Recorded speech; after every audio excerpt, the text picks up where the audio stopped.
Welcome to the City Council zoning meeting for April 21st.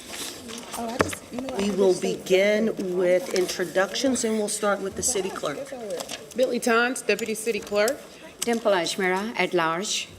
Good evening, Marjorie Molina, District 5. Good evening, I'm Renee Johnson, and I'm honored to represent District 4. Allison Craig, Assistant City Manager. Good evening, Dante Anderson, Mayor Pro Tem, District 1. Malcolm Graham, District 2. Good evening, Luana Mayfield, Councilmember at Large. Yeah, Drake, you stepped away, sir. Do that again. Ed Driggs, District 7. Good evening. Luana Mayfield, Councilmember at Large. Good evening, I'm Victoria Watlington, and I have the pleasure of serving you at large. Carrie Hager-Gray, Senior Assistant City Attorney. Excellent, thank you. So we begin our meetings with an invocation that is an expression, an inspiration, followed by the Pledge of Allegiance. The invocation by a council member is intended to underscore our proceedings, and we celebrate the religious diversity of our community, including those without a religious faith. And this evening, Council Member Ashmira will provide the invocation. Thank you. Please join bowing our heads. Good evening. I'm honored to offer this evening's invocation as we gather after the Easter holiday. As many in our communities have celebrated renewal and hope this past weekend, let us carry that spirit into our work tonight. Tonight, we also stand on the eve of Earth Day. So let us be reminded of our profound connection to the environment and our duty as stewards of this city's natural resources. Tomorrow, communities around the world will recommit to protecting our planet.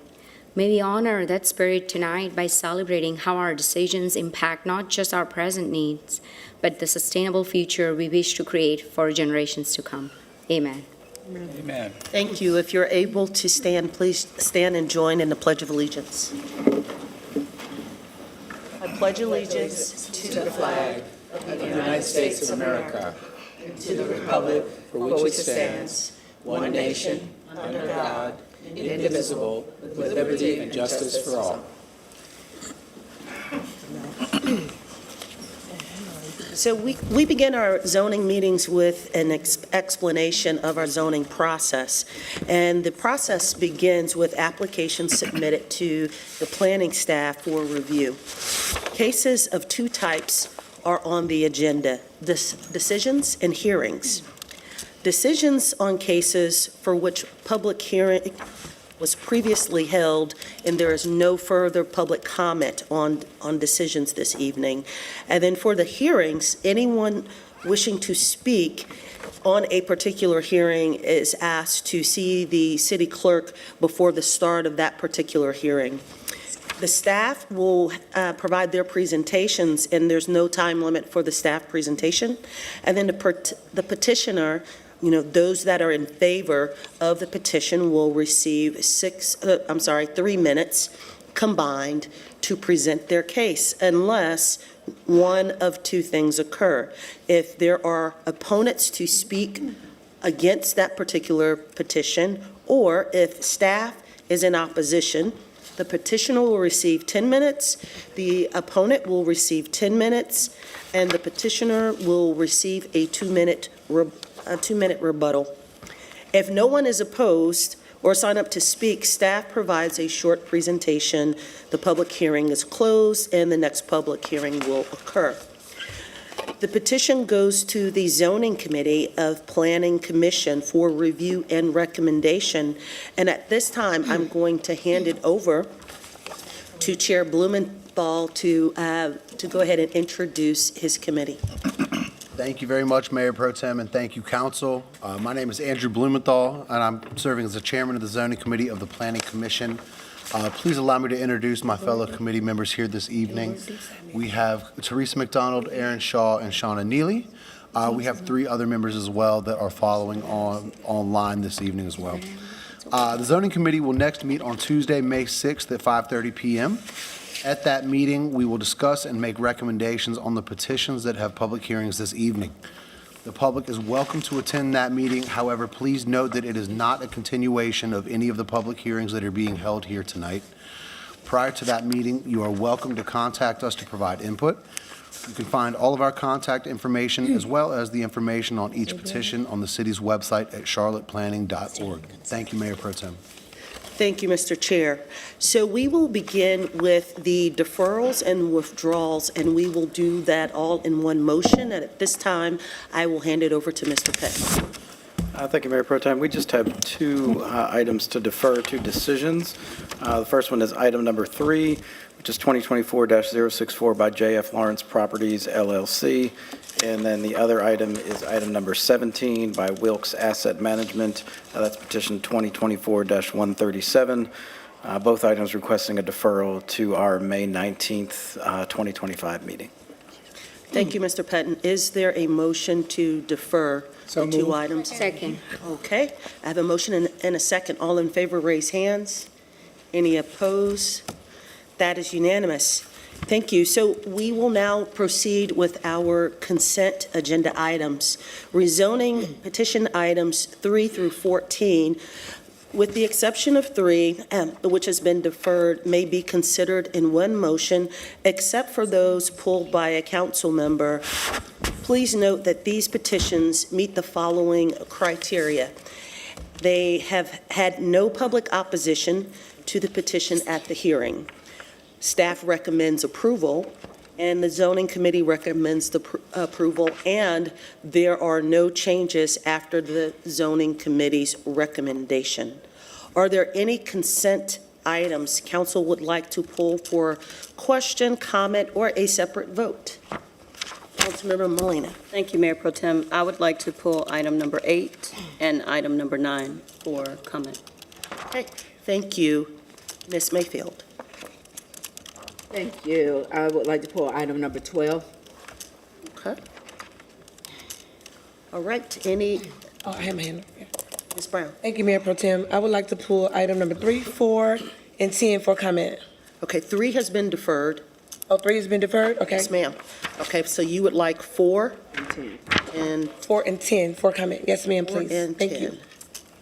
Right, any additional ones? Okay, I need to go ahead and read all of these in one motion. I need to state the numbers as well. So is there a motion to approve the following petitions and adopt the zoning committee's statement of consistency as it appears in our agenda? Petition item number 5, petition number 2024-106, petition item number 6, number 2024-1110, number 7, 2024-131, number 11, 2024-139, number 13, 2024-146, number 14, 2024-147. So moved. Second. Thank you. Any comment? All right, let's raise hands. All in favor, raise hands. Anyone opposed? That is unanimous. So we will now go for the ones that have been pulled. Is there a motion to approve petition number 2024-073 and adopt the zoning committee's statement of consistency as it appears in our agenda? This is yours, Ms. Brown. Petition number 2024-0. Y'all gonna kill me at this day. Okay, let's see. Petition number 4. Oh, yeah, so moved. Okay, Second. there's a motion. Is there a second? Second. Okay. Any comment? Ms. Yes. Brown? Thank you so much for that. Is this the right? Thank you, girl. I'm trying to get myself, y'all bear with me, please. Thank you. Absolutely. Okay, thank you so much. So this, position 2024-073, CLT Operations Holding LLC, is Mr. Murray, is he here? Is that the one, Mr. Murray? Okay, thank you so much. I greatly appreciate that. Been speaking with Mr. Murray in the community extensively about this, and so we were able to work that out. We got a last-minute email at the 11th hour, and I always like to recognize when the constituents send something in at the last minute, letting them know that their voice do matter, even if it's at the very last moment.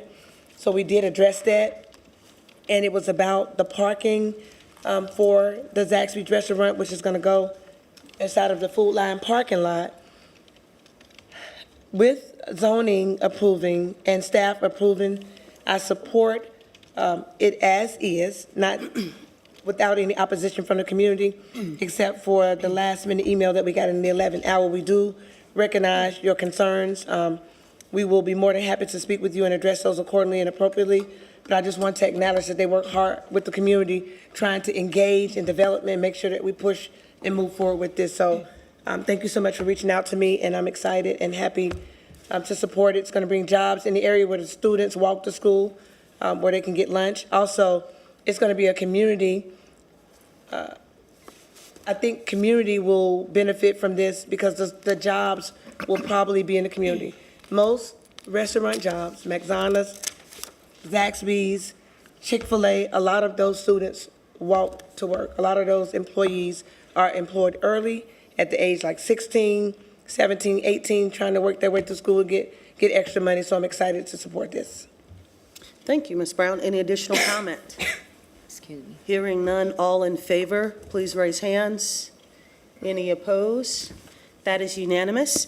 Do we have a motion? Is there a motion to approve petition number 2024-134 and adopt the Zonings Committee Statement of Consistency as it appears in our agenda? So moved. Second? Okay. Any comment? Ms. Molina? Thank you, Mayor Pro Tem. And so there was a reason that I pulled this, and I sent an email to you all today to discuss what my concerns were, and I want to make sure that I explain this for those that are interested, because there are more than one. There's more than one petition on the agenda tonight for this type of zoning change. This is a neighborhood 1A, which means that's a single-family house for anyone who's interested. And based on the current, UDO, you could actually, on that neighborhood 1 type, put a duplex or a triplex by itself. So if you wanted to create some type of income earning potential on a single-family plot right now, as is under most conditions based on the UDO, you can put a multifamily unit. When someone says that they would like to go from N1A to N1C, if certain conditions are met and you split, that's basically saying I'd like the potential to take up an existing lot, split it in more than one, and then on those 2 units, if that is permissible, you could actually create double density. So instead of there being 1 multifamily unit, you could actually now have 2 multifamily units potentially based on the space that allotted. That is not the case in all situations. There are conditions that have to be met in order for that to be a reality.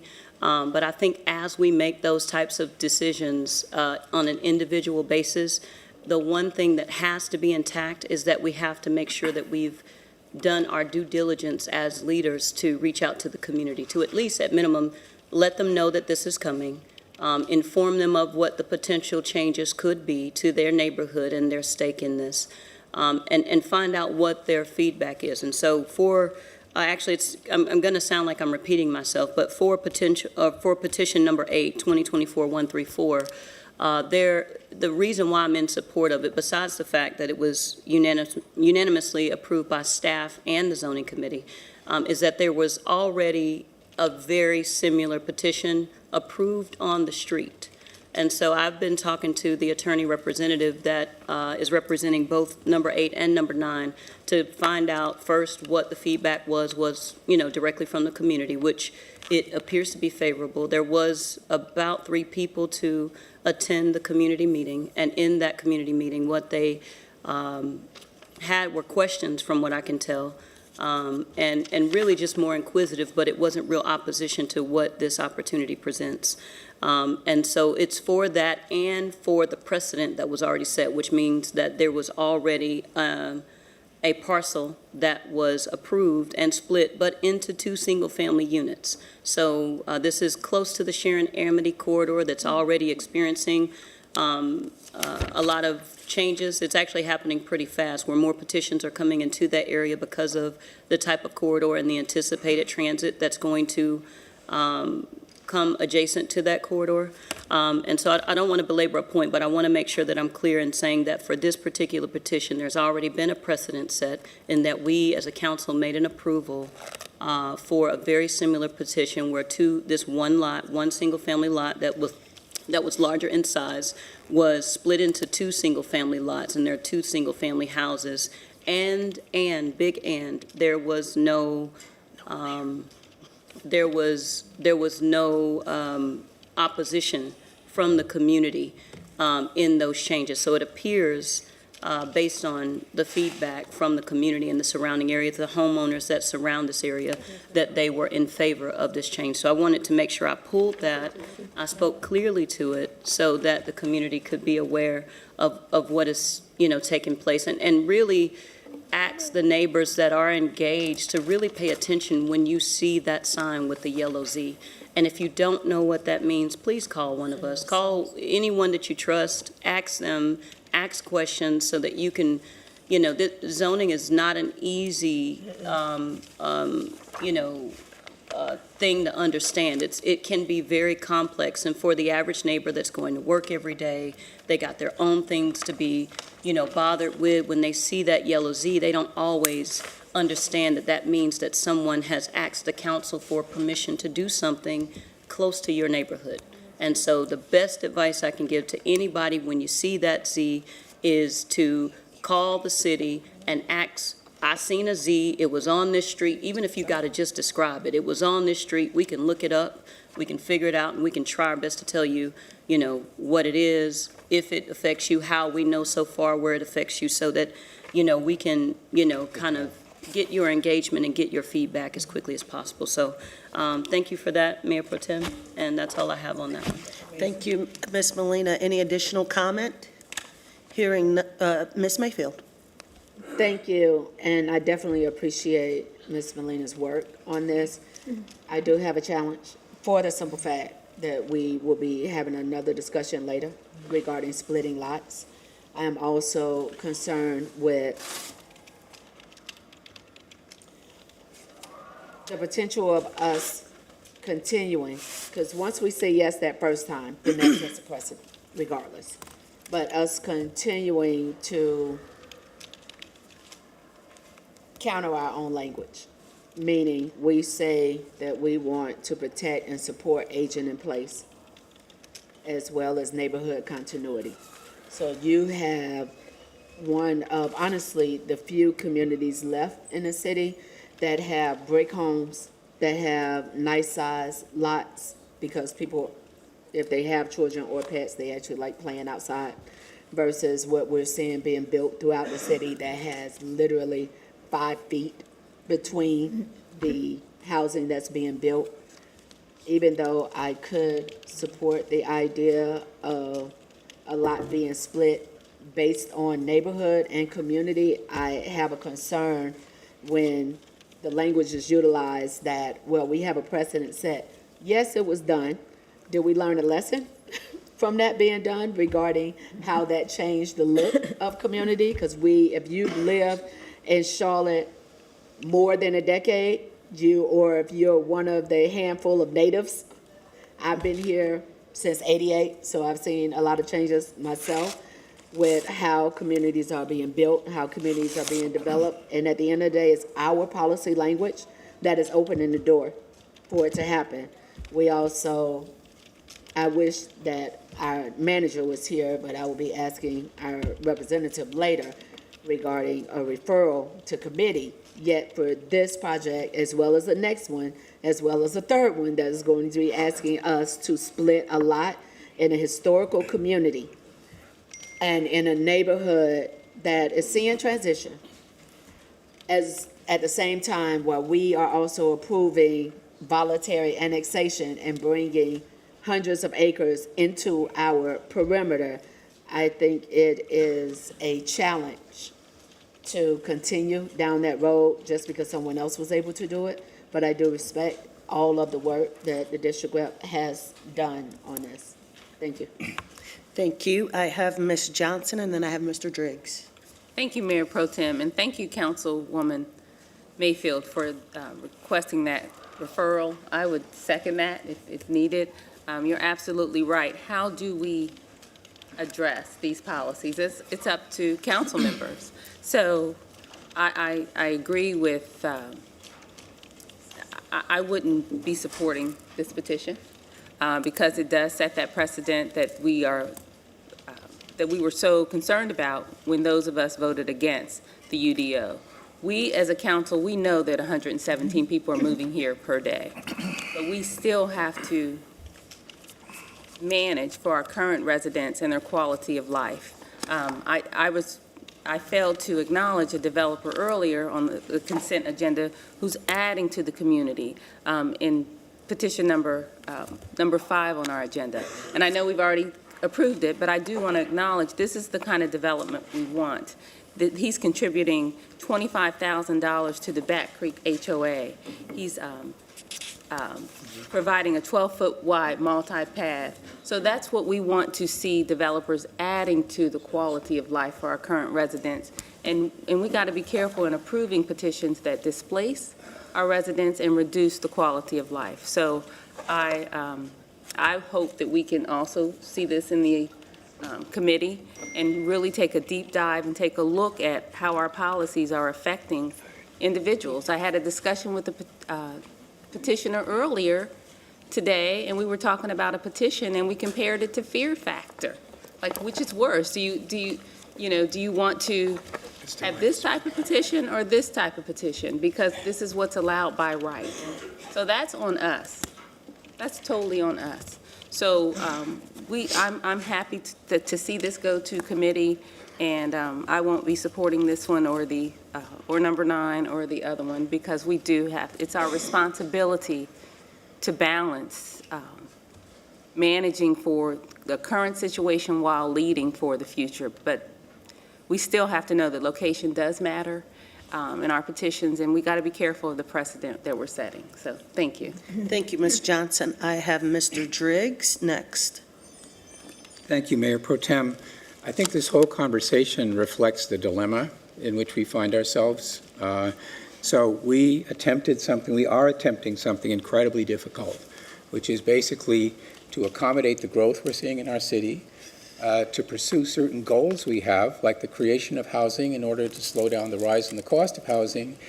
And that means that we have to contend with disruption. And the fact is, in my district, there have been developments that took place, and people didn't like the changes that were occurring around them. And the question is not, can we achieve what we want to do without any disturbance to anybody? The question is, how do we minimize the disturbance with the idea that we go back and we take another look, or we learn from this experience, and then we ask ourselves questions about our policies. The difficulty is that on an ongoing basis, we have to be governed by the policy that's in place.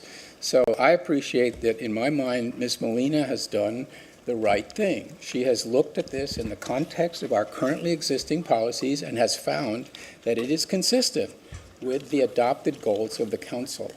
Now, it might be an occasion to then say, okay, but let's go back and think about whether those goals are right. But this is a zoning night. This is not a policy night. So we can identify needs that there are to revisit our policies on an occasion like this, but we can't make new policies on the fly and implement them in a haphazard fashion. So I just want to say I'm in support of the petition and of the recommendation that we make a referral. My only concern is I don't know if we are going to be able to pass it tonight, because 3 of our members are absent, and 2 of those around the dais have indicated, well, 1 has departed and 2 are not here. There are 8 of us here, right? So you can't lose more than 2 people. And I think we do not want the outcome where it fails, and then that sets in motion other things. So I'm just going to say I hope and wish that we could get this done, because I believe properly we should do it tonight. And then we should also take up the issues that have been raised by my colleagues. Thank you, Mr. Driggs. I have Ms. Brown. Hey, thank you so much, Mayor Pro Tem. I really appreciate it. So I definitely take into consideration what my colleagues, Okay. oh, I'm sorry. Councilwoman Mayfield and Councilwoman Johnson had said means a lot, and also Councilman Driggs. At what point, we work so hard, we have so much that we're responsible for. So the day is an opportunity for the colleagues to express how they feel and to address it accordingly and appropriately. So if it's at the dais, if it's upstairs, if it's in 267, wherever it's at, it needs to be addressed. So I support them addressing it in this atmosphere and on record publicly. With that being said, because I respect my colleagues and, there is no I in team, and Councilmember Molina has worked really hard with her work, her due diligence, and she spoke doing the work, and District 5 is who and what she represents. I will support her. I will support her because I feel in my heart that she goes out and she did do the due diligence in this particular petition. I know I spend a lot of time with my constituents, and I care about my constituents deeply when they call on me to show up, and so much that they label me as their superhero. So I understand how it is when you go out and you fight hard to work on something. So I would have to just support it in that aspect because she has done the work. Thank you, Ms. Brown. We're going to circle back to Ms. Mayfield. Did you want to make a comment, sir? Yeah. Okay, then let's do Mr. Graham, and then we'll circle back to Ms. Mayfield. No, and I'll be short. I think Councilwoman Brown and Councilmember Driggs really kind of summed it up. I mean, we got two issues on the table, really one, right? Whether or not we approve it or we don't by existing policy, right? And done the work, the policy's in place. I think this is what we said we wanted to do, right? And so I think we should vote for it and move on. Thank you. Ms. Mayfield. Thank you. So I want to make sure that we understand, as this elected body, we have three choices. Vote to approve, vote to deny, or we can move to defer. There's not a situation, nor do I want to support a precedent of let's defer until we get more people so that we can ensure that this is approved. There's already a challenge in the idea of our language of consent item 13 to 75 can be approved in one motion. There was a time that we did not have such language. There was a time, way back when, in the olden days, 6 years ago, where you actually, the district rep will make a motion. What will be stated is, I will accept a motion. For that rep to either make a motion to approve or deny versus I will accept a motion to approve X. Yes, there has been a lot of policy language that has been created, but we also say this is a living document. And if it is a living document, that means as this baby continues to grow, we're going to make corrections to it. Kind of keep you, if you was that little toddler, keep you from putting that fork inside the socket and getting electrocuted. If we do not have the conversations, and if we do not recognize that as an elected body, what our responsibility is, and that we have the value of a yes vote, a no vote, or a recommendation to defer, then there's a challenge if there's an expectation that everything that comes before us should automatically be a yes. Because we are seeing the impact in our neighborhoods based on policy language that may have been approved years ago. So we have the opportunity to look at that language to see if that language still serves us as a community and serves us with the direction that the city is growing in. We have a lot of development that's going on right now. We have a lot of multifamily that's happening. Some of it we are going to see come to a complete halt. To be perfectly honest, just looking at the financial constraints that are happening outside of us and what we're doing. Those of us that were around in 2008, 9, 10, 11, we saw entire neighborhoods that ended up filing bankruptcy and came to a complete halt and what that impact was. So this isn't, for me, hey, we'll get to it later. How many items are we going to approve before we finally have the conversation? And by that time, it's kind of like with an HOA. You say you only want 10% of renters in the community, but then the homeowners don't participate in the HOA discussion. And next thing you know, 45% of the community are renters. And unfortunately, they're not as engaged, so you can't get anything moved forward. We can't keep saying we'll do it later if we never get the chance to have the conversation. So this isn't new. This is not the first time I brought it up. This is not the first time Councilmember Johnson has brought it up. This is not the first time any of us have said, hey, we need to look at this on the front end. But here it is. We're in April. We're looking at another decision. So if not now, when do we exercise the ability of the vote that the people elected us to take? Based on all the information that we can. We all got to make the decision that we think is the best decision based on the information that's provided. But I want to make sure that the community doesn't have a misunderstanding that just because you present it, it should automatically be a yes. We're doing our due diligence, but we also have to take into consideration that sometimes it's a no, because it might be something that will benefit later, but not necessarily right now in this particular instance. And that's not saying I'm asking any of you to change your decision. I'm going to vote the way that I feel is the best representation, yet I want to make sure that because of the comment being made, well, let's not move forward because we don't have enough people here. I don't want the community having this idea that just because it's presented to us, we are automatic yes. Our responsibility is to actually come up with a decision that we truly believe is the best decision for our entire community. And the district reps, you're the ones that's on the ground day to day. But that does not mean that as someone who's now serving in this seat, as at large after serving in district for 8 years, that I should be an automatic yes. We still have to make sure that our vote is one that we are comfortable speaking about, whether it's tomorrow, 2 years from now, or 6 years from now. Thank you, Ms. Mayfield. Before Ms. Brown, do you have just a quick comment? Because I wanted to give it to the district rep before we bring it to a vote. Yeah, I do have a quick comment. Go ahead. I second what, again, my predecessor, one being in the district for 8 years, and my colleague, Councilmember Mayfield, has stated. But I also, I bear the responsibility of being the district rep with a lot of development going on in District 3, a lot of hard work, a lot of due diligence, showing up for community meetings, showing up for my constituents, showing up to meet with developers, answering my emails, doing all the stuff that I do. I would have to put some trust in my colleague to be able to move forward and do her due diligence. And so in this particular situation, the language that was developed, the UDO, the living document, some things that was approved before I got in this seat, I'm in this seat now, but I do not, and don't ever want it on public record to say that it's always going to be a yes for me or anybody in this seat.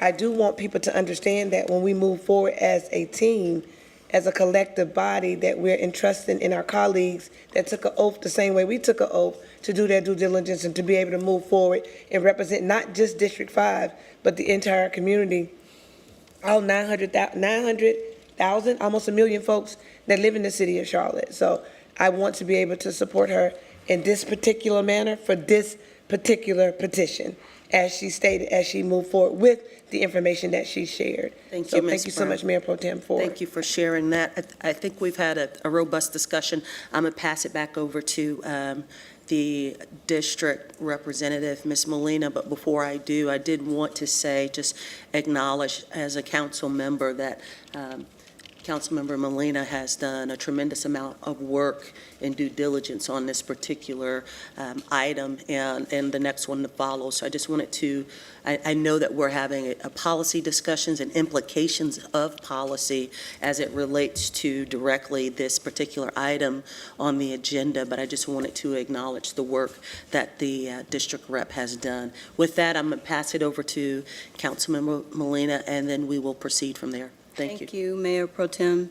And first, I want to tell you all, I appreciate your comments, all of yours, and I appreciate your support. And Councilmember Mayfield, I think I understand what your position is. I know you will. I was at your first oath of office, so I was knee-high to a grasshopper, but I remember, and I've watched your evolution as a leader, and it has been something that, I respect as a colleague. That's why I took the time to send you guys the information to tell you what all I'd done to make sure that I gave you the information incrementally as we went along.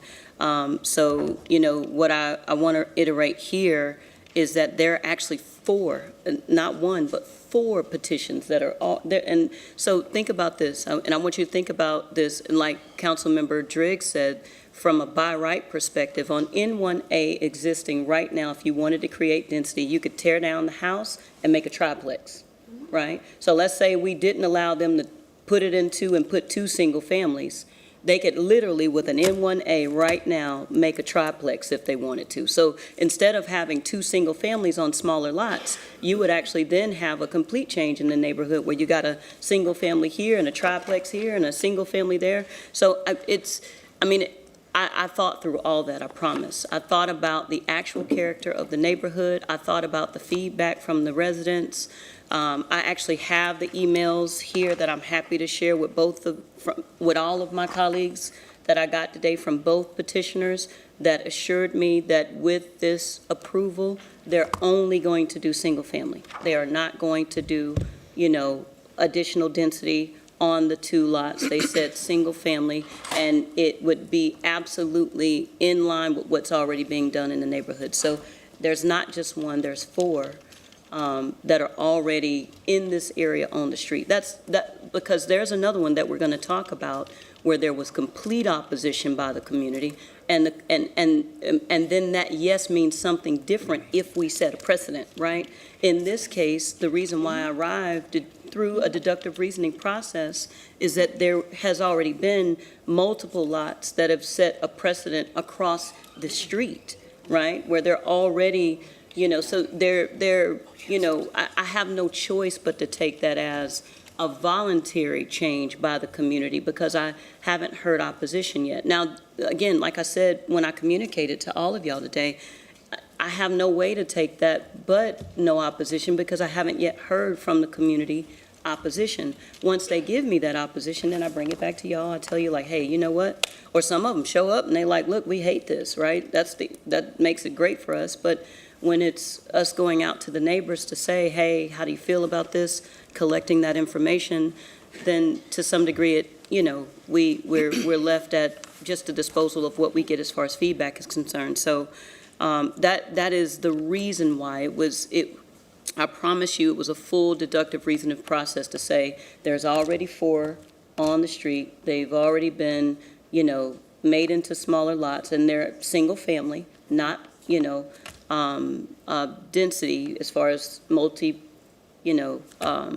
level units. And so that's why, I asked for you all support. I do realize, again, that we're going to talk about another petition that is much different than this one. So and I'm willing to defer. And let me make sure that I'm clear, because I even was telling Councilmember Johnson, we do need to have additional discussion after this. And I think we all can agree that at some point we have to put this in a policy discussion so that a committee can make some, recommendations to us about how we move forward. And we're learning, right? This is a brand new document.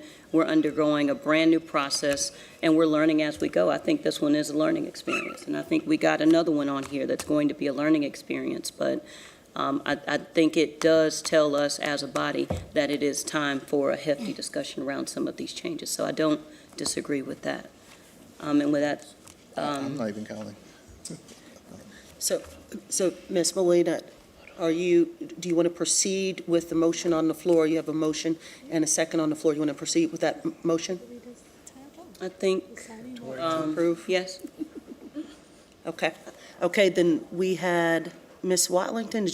We'll have Ms. Watlington make a statement, and then we've had a great discussion, so we can go to vote. Ms. Watlington. Well, my question is for Allison.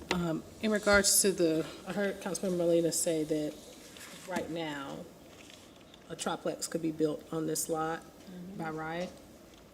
Was that correct? So technically, yes, but it depends on a lot of different things. If the lot is wide enough to actually fit a triplex, if it can manage where you park, the cars, that things like that. So I mean, in theory, yes, but you have to look at each lot individually to be able to assess whether or not you could put a triplex on there. Because that was going to be my question, is if the lot is subdivided, does that mean, even though today the plan is to put single family, does that mean in the future, by right, on these smaller lots, triplexes could then be built? I mean, a triplex needs a pretty wide It does. lot in order to be able to fit one on there. So, so it's, again, you can't, in theory, yes, but, I mean, a smaller lot actually makes it probably less likely. So that's what I think that answers my question, because I realize that, to your point, you have to meet lot dimension sizes, but moving to this next level density, does that make these smaller lots eligible within that category for triplexes? I may lean on a planning staff member to help me out, but, I mean, you do have to have a much wider lot in order to fit essentially a triplex on that lot. So subdividing it into smaller lots in this kind of situation probably actually makes that more challenging, but I don't remember the lot dimensions for I mean, that. that's correct. Technically, it's a permitted use, but it has to meet all the development standards. I'm sorry, I can't hear you. Can you What's that? can you enunciate just a little bit more? Yeah, so technically, it's a permitted use, but you have to meet all the lot dimension standards, setbacks, parking requirements. So the smaller the lot, the more challenging that gets. But is it a permitted use in the N1C district? Yes. But there's no way for me to know from this information whether or not these sizes would actually allow that. Not unless they did a fit test and provided us plans and went into permitting with it, so. Okay, thank you. Okay. Thank you. So with no additional comments, we have a motion and a second to approve petition item 2024-134 and adopt the zoning committee statement of consistency. All in favor, please raise hands. 1, 2, 3, 4, 5, 6. Okay. All opposed? We have 3 opposed. Clerk, were you able to capture that? Yes, ma'am. Thank you. Okay. So Is that there? carries. I'm sorry? It carries. It does. It was approved. Okay, carries. It was approved. Just to be clear. Yes. Okay, we're going to move on to item number 9, petition number 2024-136. Is there a motion to approve this petition and adopt the zoning committee statement of consistency as stated in our agenda? So moved. Second. Okay, any comment? Yes. Ms. And Molina? to not belabor the point, item number 9 is literally on the same street as item number 8. And again, there are 4 parcels that are already on the street. Again, this is one of those that, you know, the precedent was set. And I think in this particular petition, you know, again, I spoke to the representatives, I spoke to everyone, and I was even told that the precedent was set before I even came on council. So that's to not belabor the point. It's the same exact thing. It's on the same exact street and the same exact thing. So that's it. Thank you, Mayor Pro Tem. Okay, thank you. Any additional comments? Hearing none. All in favor to approve, raise hands. Any opposed? There are 3 opposed, and the motion carries. We will move on to item number 10, petition number 2024-138. Is there a motion to approve this petition and adopt the zoning committee's statement of consistency as it appears in our agendas? So moved. Second. All right. Any comment? Ms. Brown? Yes, thank you so much. Thank you so much, Mayor Pro Tem, for recognizing and allowing me to comment. I wanted to particularly speak on 2024-138 by Peak Development because I have been working tremendously with this community that I live in, Berwick. Difficult decision with the community. However, we had the petitioners go out in the community, meet with the community, get letters of recommendation. I was on a Zoom call. It was a lot of people, a lot of people, a lot of community members on the Zoom meeting with petition 2024-138.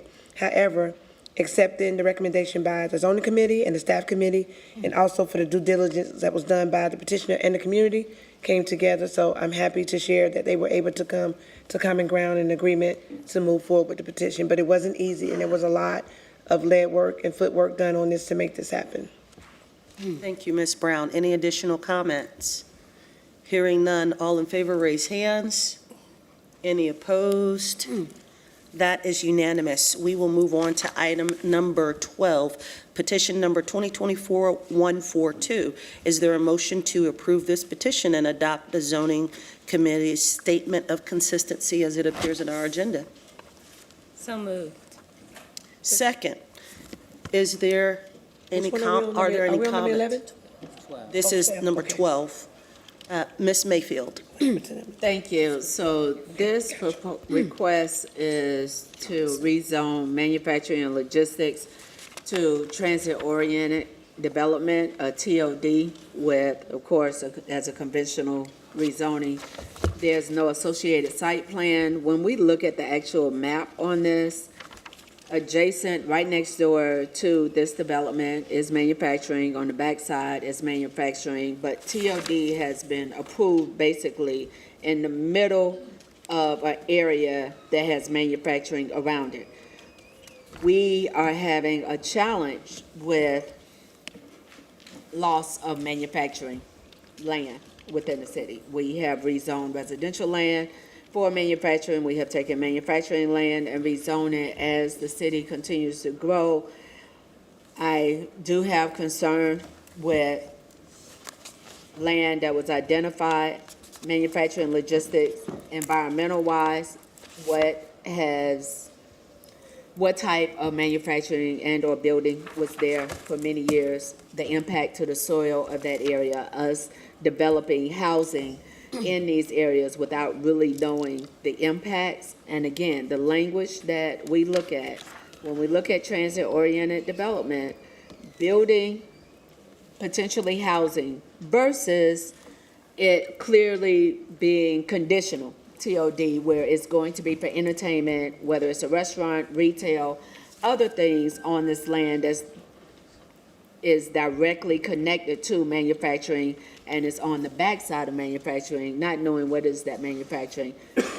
You drive through the city now, you live in a neighborhood, and there's work going on. Construction trucks start as early, in some cases, at 6, 7 o'clock in the morning.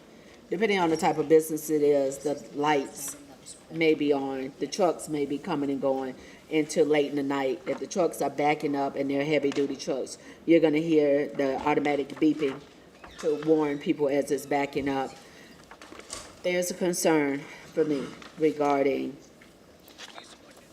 the loss of manufacturing land that is already zoned and it already fits certain requirements to try to almost force housing to go in those areas. And the fact that we as a city, and to my understanding, staff is doing a real study on the environmental health impacts of residential areas that have been built on formerly manufacturing and logistics related land and in proximity to. Thank you. Thank you, Ms. Mayfield. I have Ms. Johnson. Thank you, Mayor Pro Tem, and thank you, Councilmember Mayfield, for those comments. We spoke earlier, and I think you bring up some excellent points. This is another one of those policy issues that I would love to discuss or take a deeper dive in committee. Another thing I would like to see in our books, if we could, the county's comments instead of just saying see advisory comments at rezoning.org. So I appreciate your comments. I am going to be supporting this, but in the future, I think we need to work closer with the county and get that information, because you bring up an excellent point. I can think of one where we are losing manufacturing land. So we really need to be strategic. One concern I shared with our city manager and also assistant city manager when I asked for my cumulative petitions or my cumulative impact reports to include by right. That's not something that can be easily pulled. Would you agree, Allison? I mean, you can see what has been approved or what's in progress on the Development Near Me app. So staff can pull that information, but sometimes it's easier to see it on a live map than a static map, just because things change daily. And sometimes it's a matter of scale of how large of an area. So sometimes it's actually putting it on a map that it's challenging. Because when I asked for a report, there seemed to be some challenge in that. I think our staff should be able to pull a map of our current situation like that. I would hope that they could, because then that tells me that the impact is being tracked and that the growth is being tracked. So we just have to really take a deeper dive in our policies. Again, I'll be supporting this, but this is something I think we should take a look at as well in our referral. So thank you. Thank you. Ms. Brown? Yes, thank you so much. So, once again, I will, especially Councilmember Johnson. She is one of council members that completely, her mindset aligns like mine, so I definitely will be supporting her without a question, without a shadow of a doubt. But I want to understand, is it completely surrounded by TOD and that there's no industrial around this area? Councilmember Johnson, is that correct? Or maybe Allison or Dave can answer this. And then there's one ML owner adjacent to it, and that owner is interested in doing TOD as well? Is that my understanding? So I'm just trying to get that addressed.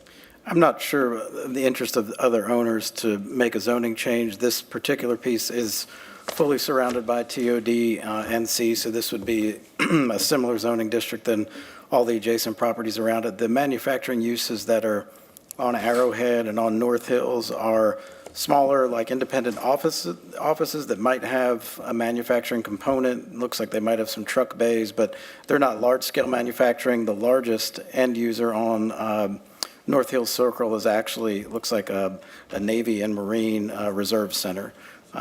So they're industrially zoned. They're not the heaviest of industrial uses, and we do anticipate at some point they may transition similar to this one to a TOD district. But this particular piece is fully surrounded right now by TOD, so this would make that whole block now TOD around it. So thank you so much for answering that, Dave, and addressing it to the best of your ability and your knowledge.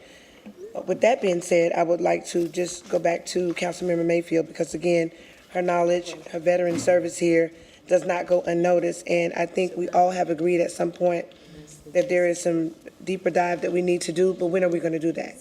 So we keep putting it off, and then we have these conversations around the dais, and they never get resolved. So that is something for us to put at the forefront. We cannot be a people that serve the people, elected by the people, to continue to ignore the things that the people want us to get answers for. So we really have to address those accordingly and appropriately. Again, with that being said, I'm going to support Councilmember Johnson, because I know for a fact that she does her due diligence in more than one way. And so I'm happy to stand with you, colleague, and to support you. But I also want not be put on public record to say that there are some concerns that we have that we need, that are open, that are red flags, and they're not low-hanging fruit anymore. We need to address them accordingly and appropriately. Thank you, Ms. Brown. Any additional comment? Hearing none, all in favor, please raise hands. Any opposed? Ms. Mayfield is opposed. And that concludes the consent portion of the evening. We will now move to the non-consent decisions for the evening, and we will begin with agenda item 15, petition number 2024-116. And I would like to make a motion to deny petition number 2024-116. Second. Thank you. And now we can have a conversation about it. This particular petition God bless you, has been before us in a hearing and was deferred last month. And I have spent a great deal of time with this particular petitioner to encourage them to work with the community and to enter conversations and debate with community members in a spirit of collaboration. And so there are a couple of things going on here. One is the we make decisions here, as you've heard this evening. We've had great debate and really great dialogue. I greatly appreciate the conversations we're having this evening. And we all, as district reps and also as at-large members, encouraged petitioners and developers, and in particular when there are contentious decisions and every party is not coming to the table in agreement, we all encourage a spirit of collaboration. And in this particular petition, there's just been an absence of a spirit of collaboration with the neighborhood association board members and community members. Some of them are here. I'm looking right at them. Hello, Ms. Parker. And so there's just been an absence of that, although, I have encouraged that over and over and over again. There's just been an absence of that activity. And also, as it relates to the primary zoning district in this particular area, on the request it is N1B. And changing the minimum lot standards from N1B to N1C would be disruptive, in my belief, to the existing character and the established lot pattern of our historical neighborhood of Hidden Valley. And it's with those two points that I have been working with the petitioner for a couple of months and really not really making great traction, any traction really. I've made the motion to deny this particular petition. I would also like to say in full transparency that the petitioner is fully aware of this and has not indicated any desire to withdraw or defer the petition. So I see we have some comments here. We'll go around. We'll start with Ms. Ajmir, and we'll go around to anyone who would like to make a comment. Thank you. In this rezoning petition, I saw how community of Hidden Valley came together and advocated for preservation of their neighborhood character. I think that's powerful, where neighbors come together to speak up, to preserve the neighborhood's character. I appreciate Ms. Parker and Ms. Henderson's effort and advocacy and really bringing the neighbors together in this. I think you sent a very clear message to the petitioner that what you are looking for and what they proposed is not in alignment. And sometimes we do have to do that. So I'll be supporting Ms. Anderson in this rezoning petition in denying it, and really letting community know that there are times you don't actually see a lot of denials, because when petitioner knows that there is not enough support, they'll withdraw it. Well, in this case, the petitioner did not want to withdraw it, but so we only have one option, which is to deny. So I'll be supporting that. That's all I have. Thank you. Thank you. Ms. Brown? Thank you, Mayor Pro Tem. It's an honor and a privilege to stand with Mayor Pro Tem to deny this petition. I was denied it anyway.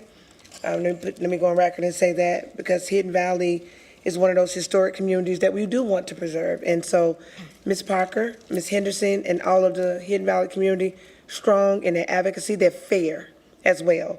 There have been times where they've come and they did not do any opposition for petitions that have been brought forward.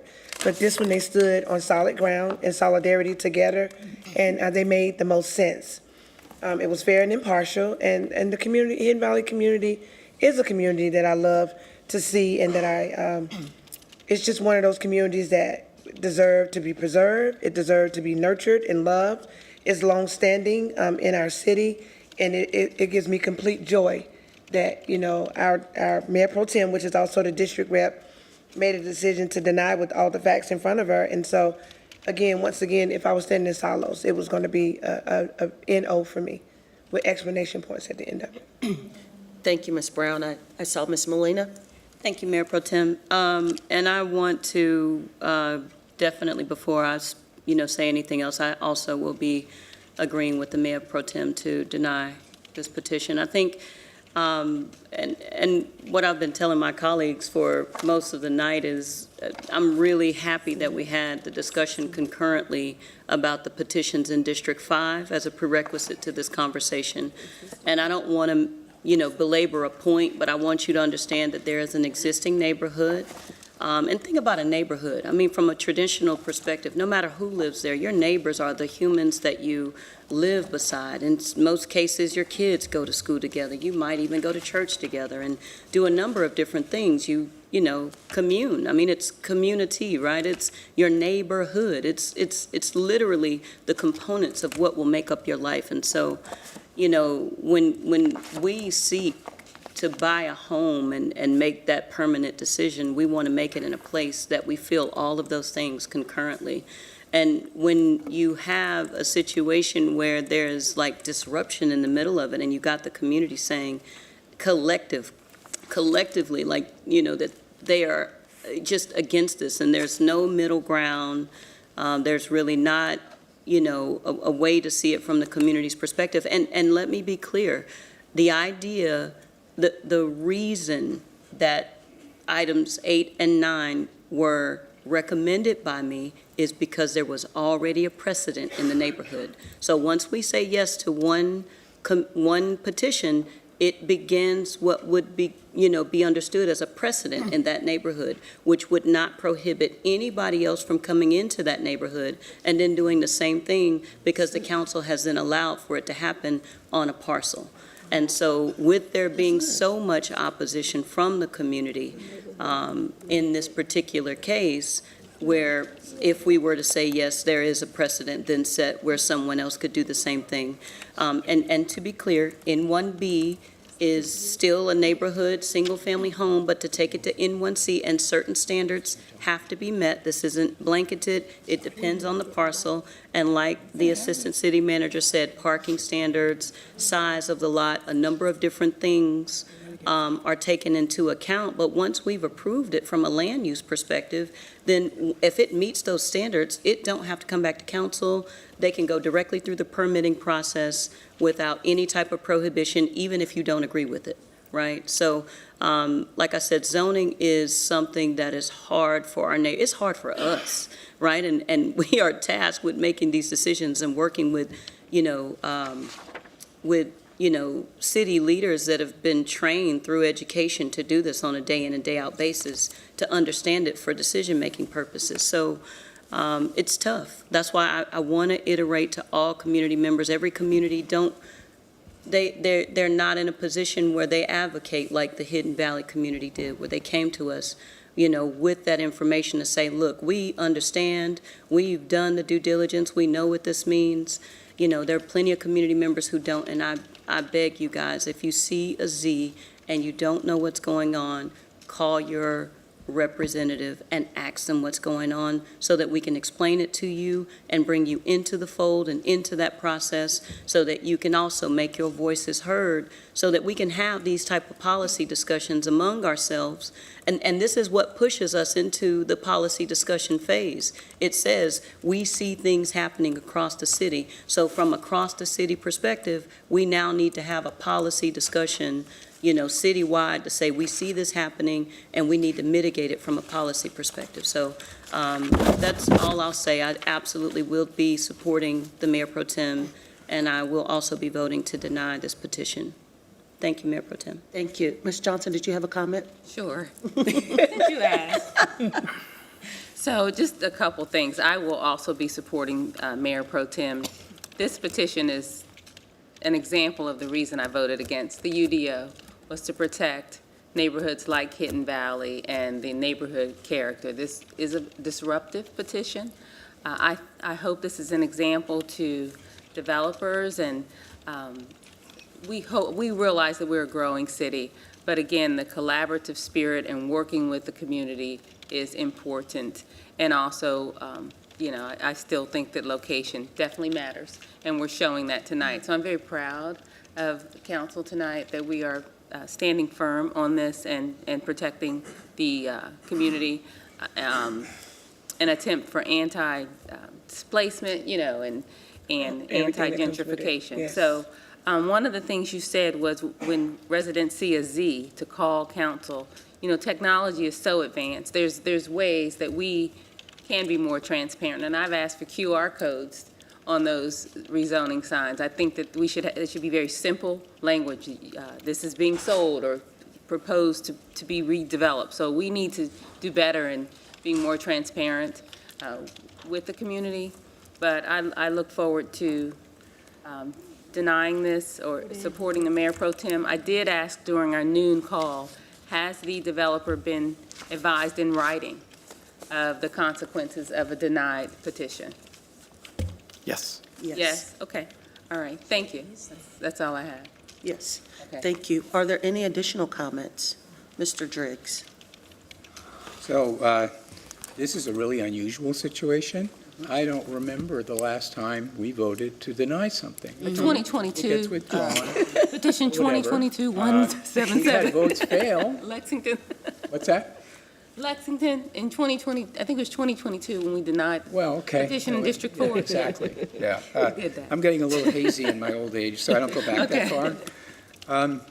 The point I would like to make, though, is the staff recommended approval of this. The zoning committee was unanimous, Right. right? So we need to appreciate the big problem here was, frankly, the obstinacy of the petitioner. It's actually a little bit more of a process question than it is a verdict on the merits. And I point that out only because the precedence that is established by this has more to do with the way the petitioner went about it than any judgment that we made about the merits. The staff recommendation and the zoning committee recommendation were based on, arguably, on the merits, but we don't like a situation where there isn't a productive interaction between the petitioner and neighbors, and that therefore the process through which we try to arrive at a conclusion that's acceptable to everybody was frustrated. So I will join the pro tem in saying no to this. I just want to be clear that I'm not sure that anything else like this that moves ahead more normally couldn't succeed. Thank you. Thank you. I have Ms. Mayfield. Thank you, Hidden Valley Neighborhood Association. Right.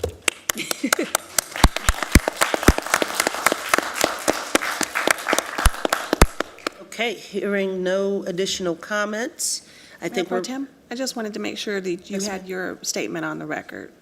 I read my statement. Do I need to read it again? To the city clerk, did you capture my statement, my opening statement? And the consistency or inconsistency statement? Mm-hmm. You can read it again for the You record. have the modified statement. Sure. Yeah. You have the modified statement. of Yes, consistency. so the statement that I read was the primary zoning district in this area for this request is N1B, changing the minimum lot standards from N1B to N1C would be disruptive to the existing character and established lot pattern for the Hidden Valley neighborhood. I also made a statement about the spirit of collaboration in working with the neighborhood associations. Okay? That does Yeah. it. And therefore, not reasonable in the public interest? Yeah, formally That's the to part you deny, have you to have to actually come up with a modified statement about reasonability I and think so on. that's fine, as long as Is you, that okay? as long as if you could record that, therefore it's not reasonable in the public It's right interest, there in that front of you. that captures it. Yes, and is not reasonable in public interest. Okay. Okay. Okay. Ms. Watling, did you have a, I did. I just want to be clear because I want to make sure that for the record, my opposition to this petition is not about the process or the willingness of the petitioner to work with the community. I don't believe in the product itself as being the right thing for the neighborhood from a land use standpoint. So I just wanted to be clear about my opposition, what's consistent with the previous two. thank you, Ms. Watlington. Seeing no additional comments, all in favor of denying this petition as stated in our agenda, please raise hands. Any in favor? Okay, it was unanimously denied. Thank you. Thank you, Ms. Parker.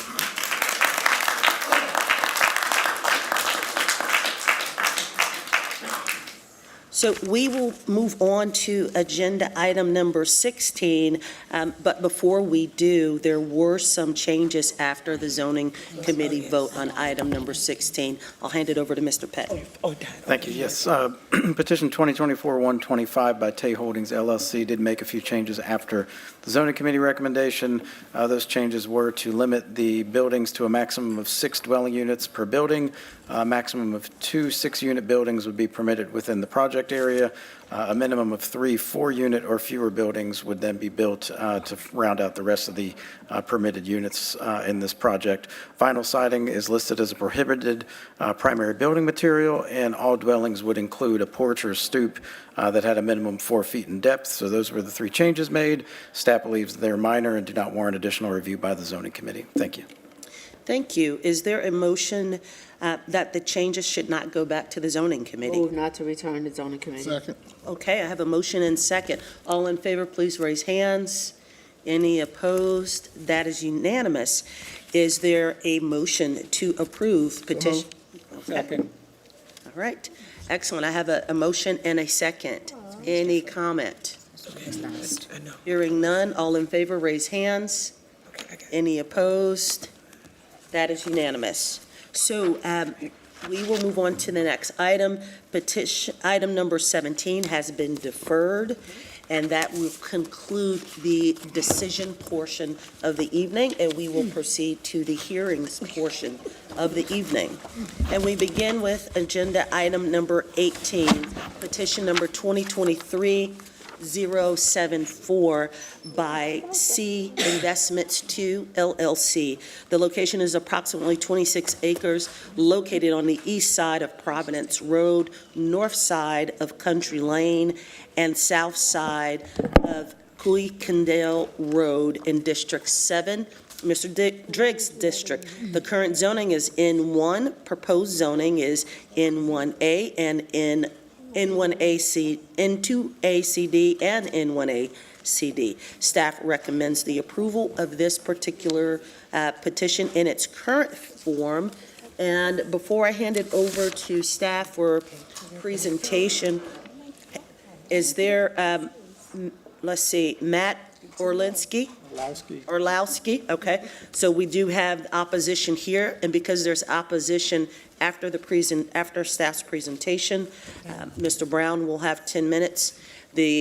Those individuals who are against Ms. Orlowski, Mr. Jager, Mr. Kidd, and Rubacher will have 10 minutes in aggregate, and again, the petitioner will have 2 minutes. Thank you. All right, petition 2023-074 is an undeveloped site, approximately 26 acres, located on the east side of Providence Road between Country Lane and Kuykendall Road, about a mile north of I-485. The site is currently zoned N1A, Neighborhood 1. Proposed zoning is N2A CD, Neighborhood 2 conditional, and N1A CD, Neighborhood 1 conditional. 2040 policy map recommends the Neighborhood 1 place type. The proposed zoning N2A CD is inconsistent, and the proposed zoning N1A CD is consistent with the policy map. Approval of this petition would revise the policy map to Neighborhood 2 for the N2A portion of the site. The proposal calls for the development of 2 non-contiguous development areas. Development Area A is the western parcel. Development Area B is the eastern parcel. Development Area A is 14 acres.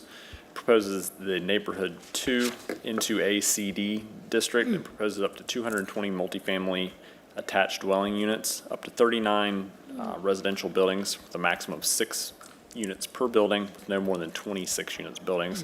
Development Area B is 12 acres, proposed zoning's N1A CD, and would allow for up to 55 single-family detached dwellings. Development Area A proposes the following site and building design standards. Shall construct a 12-foot multi-use path and 8-foot planting strip along Providence Road, and 8-foot sidewalk and 8-foot planting strip along Country Lane and Kuykendall Lane along the site's frontages. Structures will be a maximum of 48 feet in height, with a maximum height limited to 45 feet for those buildings along the eastern property boundary in Development Area A, adjacent to this existing Neighborhood 1 zoning and place type. They'll include preferred building materials, minimum pitch to roofs, usable porches and stoops. Corner facades will have additional treatment, architectural treatment. All units will include a 2-car garage. A minimum of 25 visitor spaces will be provided on site, in addition to on-street parking proposed on the new public streets throughout the site. Street trees will be provided along alleyways, a minimum of 20-foot side setback, and a 10-foot Class C buffer will be provided along this eastern property boundary, adjacent to the neighborhood 1 place type. Development Area B proposes up to 55 single-family detached dwelling units, and the development of duplexes, triplexes, quadruplexes, or multifamily dwellings are prohibited in that area. Transportation improvements are proposed, including dedication of additional right-of-way along Providence, Kuykendall, and Country Lane. ADA-compliant bus stop will be provided at the corner of Providence Road and Kuykendall Road. 2 new public streets with on-street parking will be constructed internal to Development Area A. And intersection improvements will include at Kuykendall and Providence and Country Lane and Providence, as well as the new intersection will include turn lanes, additional upgrades to crossings, and a right-in, right-out at the new public street. Staff does not recommend approval of this petition in current form, as enhanced care should be taken to thoughtfully lay out, design, and amenitized open spaces to match the character of the surrounding area. Additional open space should be provided throughout Development Area A, allowing dwellings direct access to amenities. The number of 6-unit buildings on site should be reduced. Duplex, triplex, and quadruplex buildings should make up a larger proportion of the buildings, and commitments should be made to prohibit certain building materials to ensure harmony with the character of the area. I'm happy to take any questions following the petitioner's presentation. Thank you, Mr. Brown and Ms. Lenz.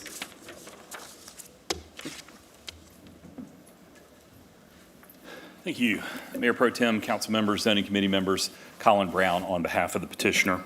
If we could have our presentation. Thanks, Max, for the overview as our slides are coming up. As you've heard, this petition is on Providence Road. It's pretty interesting, especially in the context of some of the conversations tonight. I'll try to make some parallels and some distinctions based on the conversations you've had.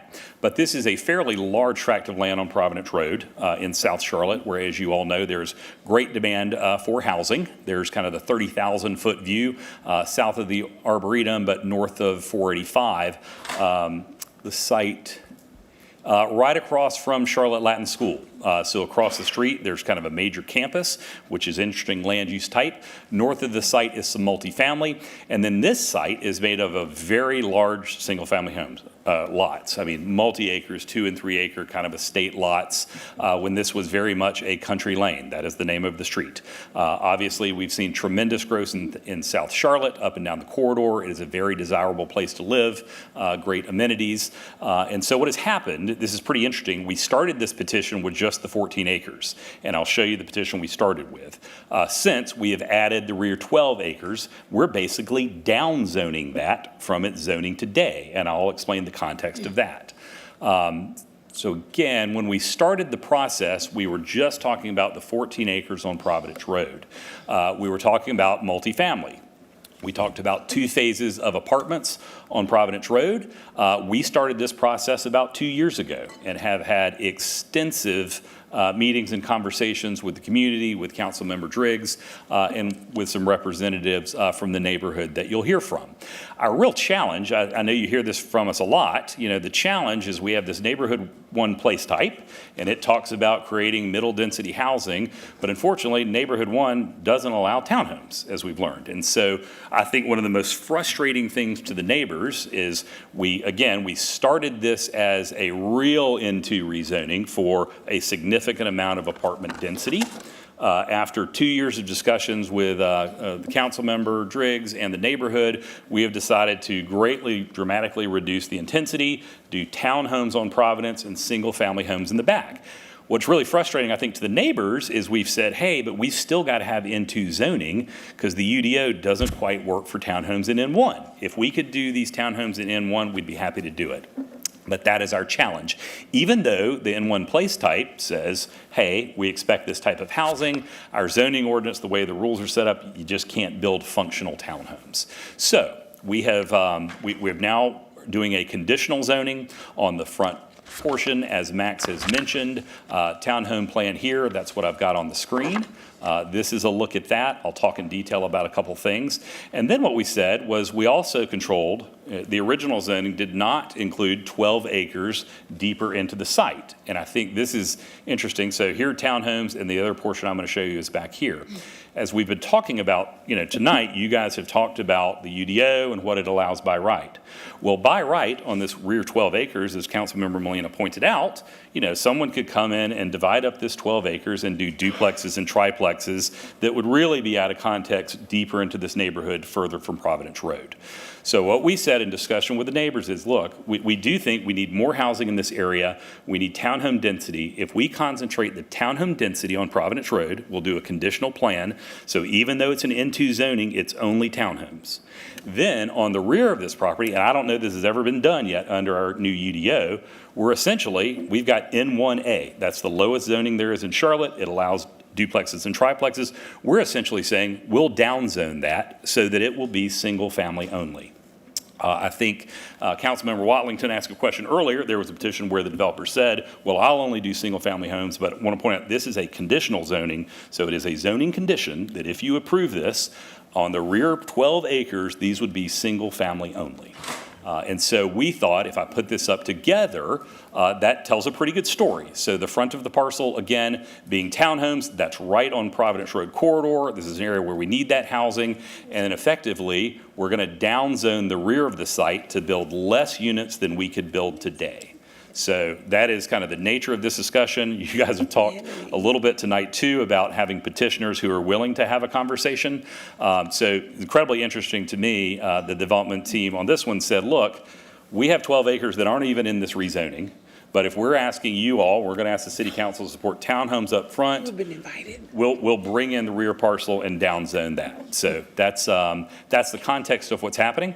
I will say one of the things we always talk about on the Providence Road corridor is traffic. We talk traffic. So what we did when we started this rezoning, like I said, we were talking about over 500 units of multifamily apartments, and we did our traffic study based on 500 units of multifamily apartments. Now that we are no longer doing multifamily apartments, we are still abiding by the traffic study that planned for that many units. So we're incorporating all the mitigations that were recommended for basically twice the number of units that we are now proposing. Extensive outreach has taken place. I know I wish we had a bow on this, and we've had very productive conversations with the neighbors and some of their representatives.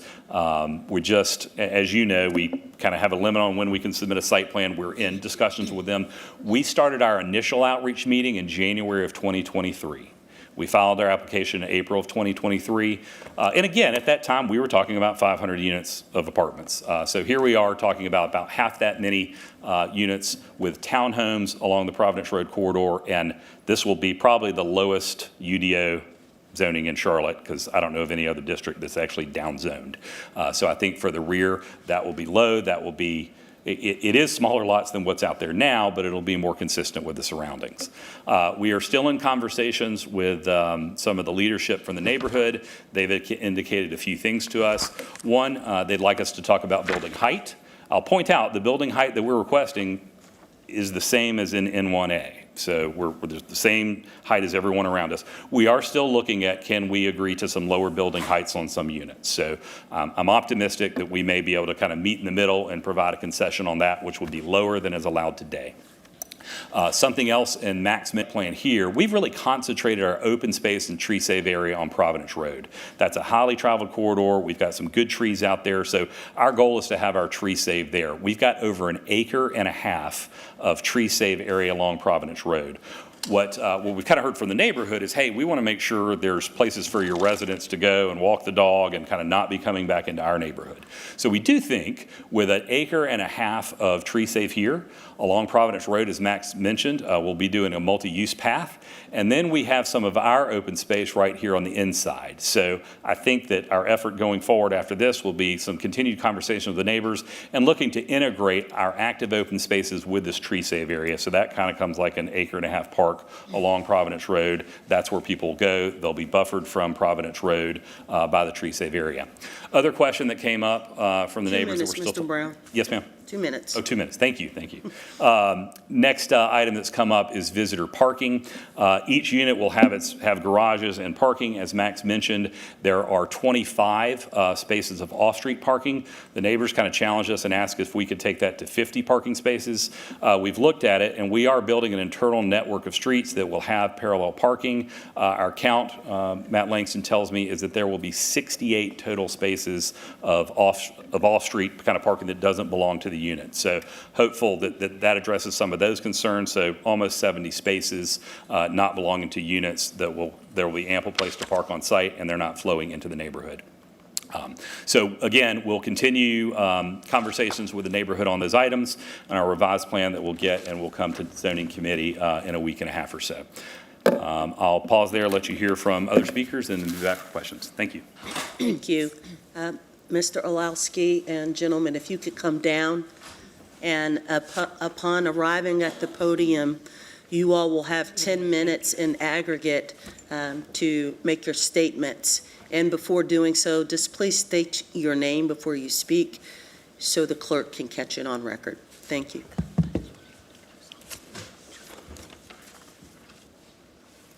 Yeah.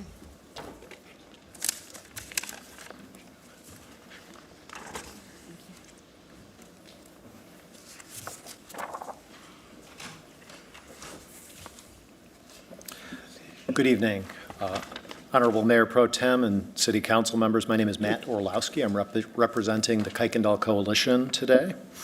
I'm joined by Michael Kidd, Steve Yeager, Matt Robacher, also with the Kuykendall Coalition. Sir, what's your name again? I'm sorry. Matt Orlowski. Thank you. You're welcome. We represent approximately 220 households in South Charlotte, including Country Colony, Providence Retreat, Providence Plantation, Berkeley, Raintree, and others. Our organization promotes activities and awareness of issues in the Providence corridor of South Charlotte. First, I'd like to sincerely thank Mayor Pro Tem Anderson and all the council members for your service to our city. I especially want to thank Councilmember Driggs for his consistent attention to the concerns of South Charlotte residents and active participation with our coalition. I have to start by expressing our collective frustration with how the public hearing has unfolded today. This particular rezoning petition has dragged on for over 2 years, yet now culminates with what could be said is a last-minute hearing scheduled on Easter Monday. Public hearing notices were received over spring break, providing minimal notice to affected residents. Many of our neighbors who would have liked to attend tonight are unable to do so because of these scheduling challenges. This timing doesn't exactly feel coincidental, but rather somewhat of a tactical decision to minimize community opposition. The timing is particularly frustrating given the length of this process. Our community has participated in good faith throughout countless meetings, submitted comments, and engaged with both the developer and city staff repeatedly since December of 2022. To have the culmination of this process timed during a period when many families are traveling feels a bit dismissive of community input. We're also somewhat confused about the fundamental purpose of these negotiations. The property in question is currently listed for sale online in a listing on LoopNet. This listing is provided in your packets. It's listed as figure number 1. The marketing on the site explicitly advertises this site as a fully entitled subdivision offering positioned for townhome development along Providence Road that would allow for the development of up to 220 townhome units. This raises serious questions. Are we negotiating with a developer who intends to build or simply helping to increase property value for a quick sale? This process increasingly feels like we're unwitting participants in what might amount to a property flip by a petitioner who doesn't seem maybe forthcoming about their intentions. We had recently sent an email to the petitioner's attorney specifically asking for clarification on this point. We are awaiting a response on that. The LoopNet listing indicates the current owner appears to have no intention of developing this property themselves. Unfortunately, that leaves a bit of a sour taste in our mouths. C Investments 2 purchased this land, fully aware it was zoned R3 with deed restrictions, further limiting density to 1 home per 2 acres. After a long legal battle with Country Colony residents, the owner filed for a rezoning to build a 4-story apartment building with nearly 600 units on just 14 acres. A proposal so outlandish, we feel it was never intended to be built. The apartment plan is listed as Figure 2 in your packets. You saw it already. This extreme initial proposal appears to have been simply a negotiating tactic to make the current high-density N2 plan seem reasonable by comparison. It's a classic door-in-the-face negotiation technique. Start with an extreme request that will then be rejected, follow up then with a less extreme request that seems reasonable by comparison, even though it's still beyond what would normally be acceptable. In our numerous meetings with city staff over the past 2 years, staffers repeatedly indicated N2 zoning was neither recommended nor consistent with the area's planning vision. Even today, city planning staff is not recommending approval of this plan in its current form. With the property now listed for sale online, it appears the petitioner has filed, again, in sort of a last-minute attempt for this public hearing during spring break. The timing sort of suggests to us an attempt to limit community opposition rather than a genuine desire to work with neighbors. I will point out, Mr. Brown is accurate in we have been in discussions, and I do not want to misrepresent that. You have a little over 5 minutes. I wasn't sure if you're going to allow them to speak. I'm going to consume the time. Sorry. 5 minutes. Thank you, I appreciate it. One of our greatest concerns is the precedent this rezoning would set. If council approves N2 zoning in an area explicitly designated Neighborhood 1 by the 2040 policy map, then what stops the next developer from requesting the same treatment? We fear that approval of this petition would effectively nullify the Neighborhood 1 designation throughout our area, opening the door to widespread upzoning and dramatically changing the character of our community. The pre-hearing staff analysis specifically states, and I quote, "The approval of this petition will revise the recommended place type as specified in the 2040 policy map from the Neighborhood 1 place type to the Neighborhood 2 place type for Development Area A," which you saw earlier.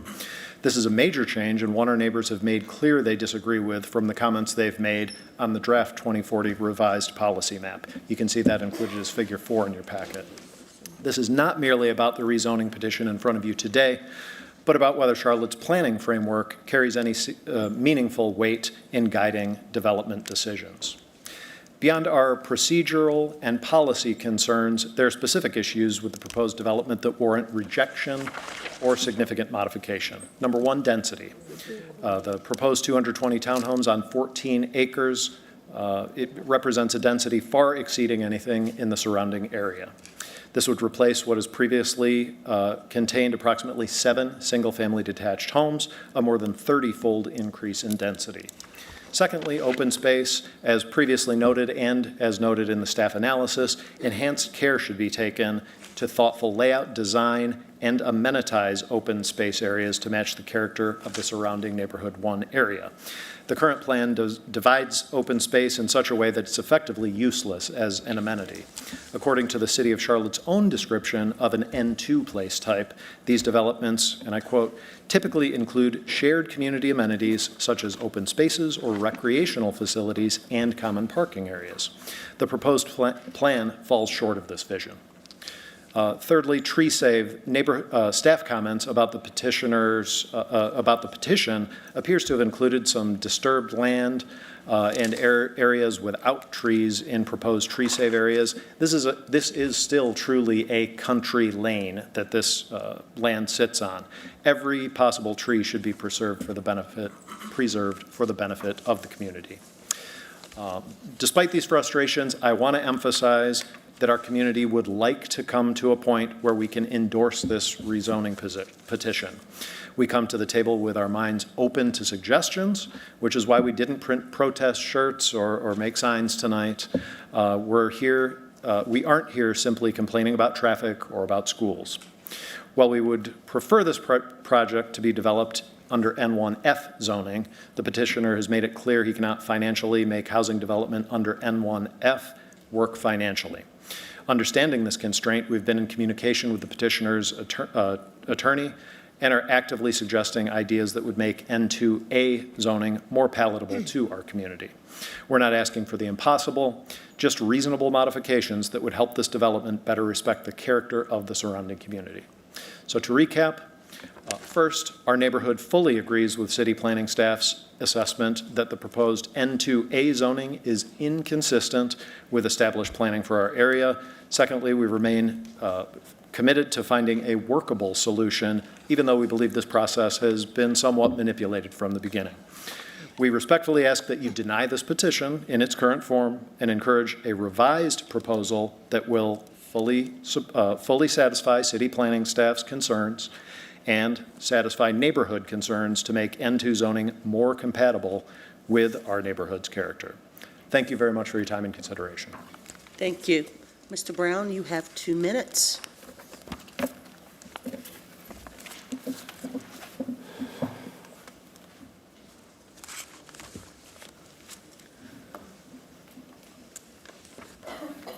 Thank you. As I mentioned, we'll continue working with both the feedback we've received from the neighbors and staff and try to refile. And I was amused, I think Councilmember Johnson said fear factor earlier about the comparison of the by right, and I cite. What we're proposing, we think is a lot better. We think it's better for the... Brought up with the idea of consolidation, and there was discussion in the neighborhood about what that might look like. And then finally, it came into view with Mr. McCorkle. There was an initial proposal for 600 apartments, which I had the misfortune of hearing about at a community meeting attended by 150 people. And I can tell you it was a noisy occasion. At the same meeting, I was told, well, actually, there's another possibility.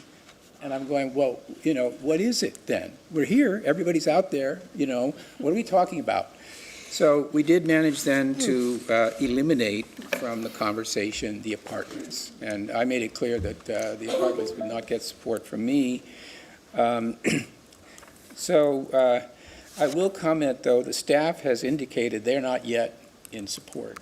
And the conversation continues. I think we are close enough to warrant having this hearing tonight.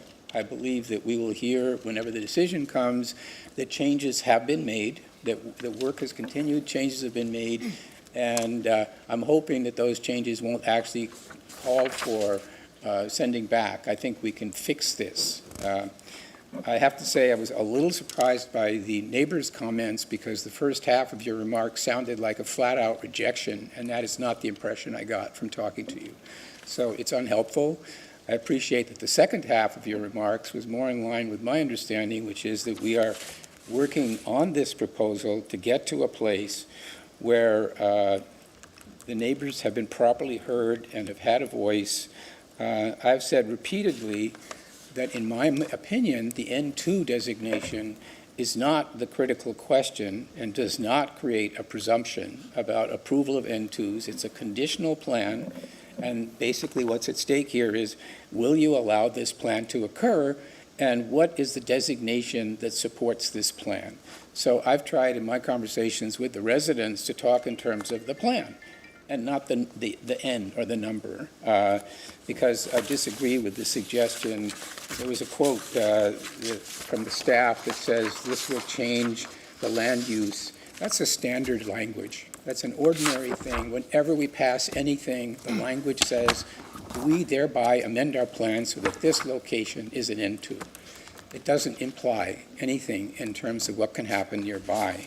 So we're going to work to try and get to a place, and it needs more work, we're not there yet, to get to a place where changes that need to be made have been made, and we reach a better accommodation with the residents.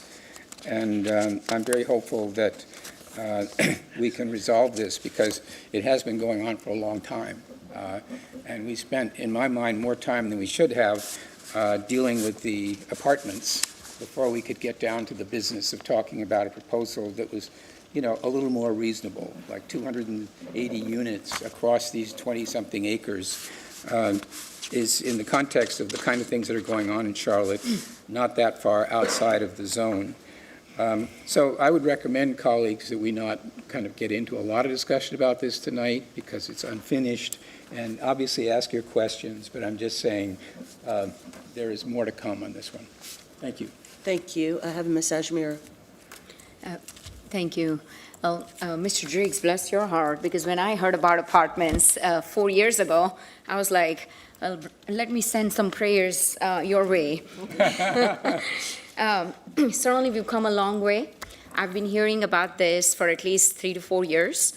But this rezoning petition, I appreciate the work that's gone into come to where we are today. But certainly, I think the neighbors made it very clear there is still more work that needs to be done.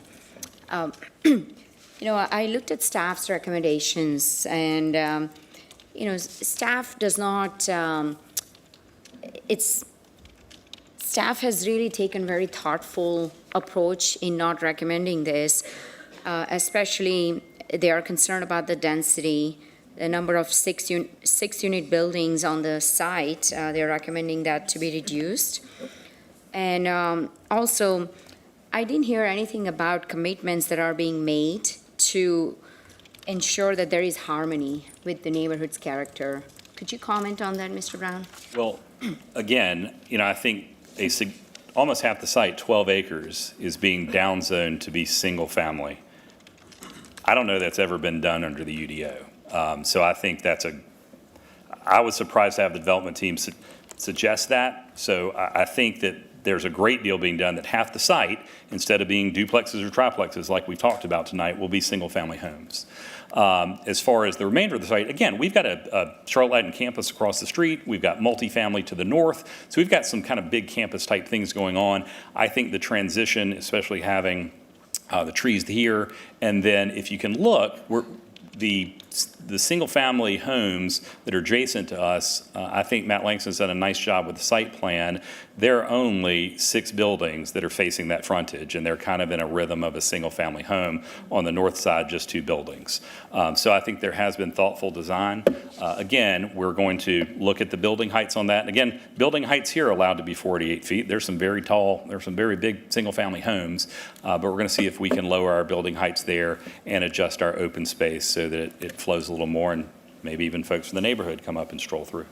Well, Mr. Brown, I appreciate the commitment you made to the backside and the work that you have done to address the height and open space issues. I guess my question is, have there been any commitments made on building materials to align with the neighborhood's character? Some, but we can make certainly we're not afraid, and part of the reason we want to talk to the ultimate builders is to know the building materials they're using in the building heights. And one of the things on building heights, they said, well, can you lower building heights? Well, we could, but if you, in your urban districts, you see townhomes that have flat roofs. Well, they have a lower height, but that doesn't really look consistent with the peaked roofs in the neighborhood. So those are the kind of fine tuning that we're doing now, that we want to make sure, and I've kind of said that the neighborhood, we can lower the height with flat roofs, but my thought is they probably wouldn't want flat roofs. So I think over the next week or so, as we're revising our plan, those will be some things that we can incorporate. Well, I look forward to hearing more. So maybe this question is for staff. On number 4, under staff rationale for recommendations, where you talk about the building materials to ensure the neighborhood's character is preserved, are you referring to the height, or are you referring to something else?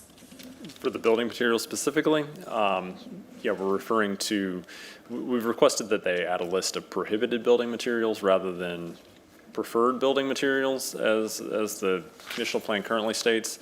And we'd probably like to see a certain commitment to, other petitions have committed to things like masonry water tables and things like that. Some specific language to how the design will look and feel, which we feel is lacking at this point.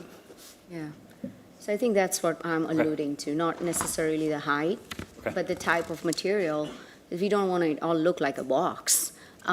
We do see that throughout the city, and I think we need to be intentional about that. In terms of, I know that Mr. Orlowski did a pretty good job compiling this package. I appreciate how neighbors came together and really been working on this and used your time, 10 minutes, very effectively. I'd like to see more of that from other neighbors. It's great to see, and I look forward to continued negotiation. As Mr. Drake said, I think you guys are not too far apart, right, from where we were a couple of years ago. So I think we can get there with Mr. Drake's negotiation skills. That's all I have. Thank you. Thank you. You want to speak last? Yeah, go ahead. I have Miss Brown, and then I'll have Miss Molina. Ms. Molina was first, but that's fine. She was. You want to go ahead? It don't matter. You two sort it out. Okay. We're trying to. Thank you, Mayor Pro Tem. I'll be brief. First of all, Mr. Orlowski, thank you all for coming out tonight to express your concerns from a neighborhood perspective. I also share the same comment. I think we were talking amongst ourselves as we were flipping through what you provided. It's hard to make zoning language simple, and you really made it very, very simple. And I can tell that you've taken your time to understand what's in hand. And obviously there's some extended conversation that's been had. And Mr. Driggs, I also want to say to you, you get some of the most profound turnout when it comes to your residents. I mean, as far as like a community meeting with like 40 folk there, and just, it is fantastic the amount of community members that. Not sure I'd use that word, but yeah. That's a big meeting, right? Like, and so it says something, right, to say that the residents, throughout in multiple situations have been so engaged in expressing their concerns. But I really feel like, based on what I see, and to our staff for having the foresight and looking at this objectively and saying, hey, we're not there yet, right? I think that's good. I'm really happy to see that. But I really think we got the right ingredients for the cake baking here, right? I think you have, someone who is highly adept at this information, leading, what would be the mediation portion of what this would be, with a profound understanding. If I know that you all recall in your district, we did really have a busload of, people from your district really come out with T-shirts in complete unison to, show how they felt about a particular petition. So we do know that you guys are capable of doing things like that. But I also want to say that, like I said, you have the right ingredients. You have someone who represents you, who is highly adept at this information. And Mr. Brown, we see him very often, and he's pretty fair when it comes to being in a position of mediating what this could look like, right? Since this policy document has been approved, it's one of the things you saw with our debate tonight, right? We grapple with it because we have these things that fall outside of the context of what the rules would say. And then there's this word that you keep hearing, the by right word, that even for community members that aren't, as deeply embedded into this conversation, by right simply means, based on the policy, this is what the petitioner can do, right?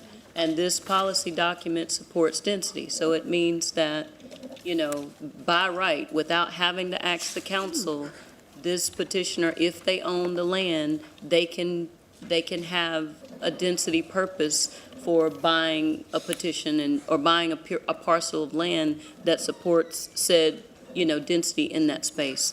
And so sometimes, in some cases, what would be by right is actually better than what would be petitioned in some cases is actually better than what could happen by right. I like to take these opportunities because, again, these aren't things that our community members are adept at. And in this case, we have community members that are highly adept at the information. So there's this skewed possibility for who we talk to. So I thought that would be a good opportunity to say I do look forward to this coming back, because I do, like I said, you guys got the right ingredients in this cake that you're baking, and I feel like once it comes back for a decision, trusting the leadership of Councilmember Driggs, who also chairs the TPD committee. So, leading this conversation on a monthly basis, and some of the incremental changes, you have one of the most adept person at this policy, that you guys can help, that has, the ability to, kind of usher in this conversation. So that's all I have, and I look forward to what's going to come back. Thank you. Ms. Brown? Yes, thank you so much, Mayor Pro Tem. I just want to say to, say his name right, Mr. Matt Orlowski? Yeah. I said it correct. Okay, awesome. I just want to say to you and your constituents for coming out tonight, thank you so much, because I'm big on community support and community engagement. So I like the way that you come out and represent your community. A lot of times I think from the community perspective of people watching in, when they see the petitions getting approved, again, the UDO, the staff, zoning, we may be thinking opposition, but community is a big part of how we move forward with intentionality and standing with you in solidarity. Mr. Brown, I will say, is a very fair person. I like working with him. We'll go back and forth with you and negotiate, but I'm big on community, and so you showed up tonight. So whether you had other community members here or not, they had you, and we're listening, and it's recorded, and so everybody can see it all over the world, actually, but particularly in the city of Charlotte.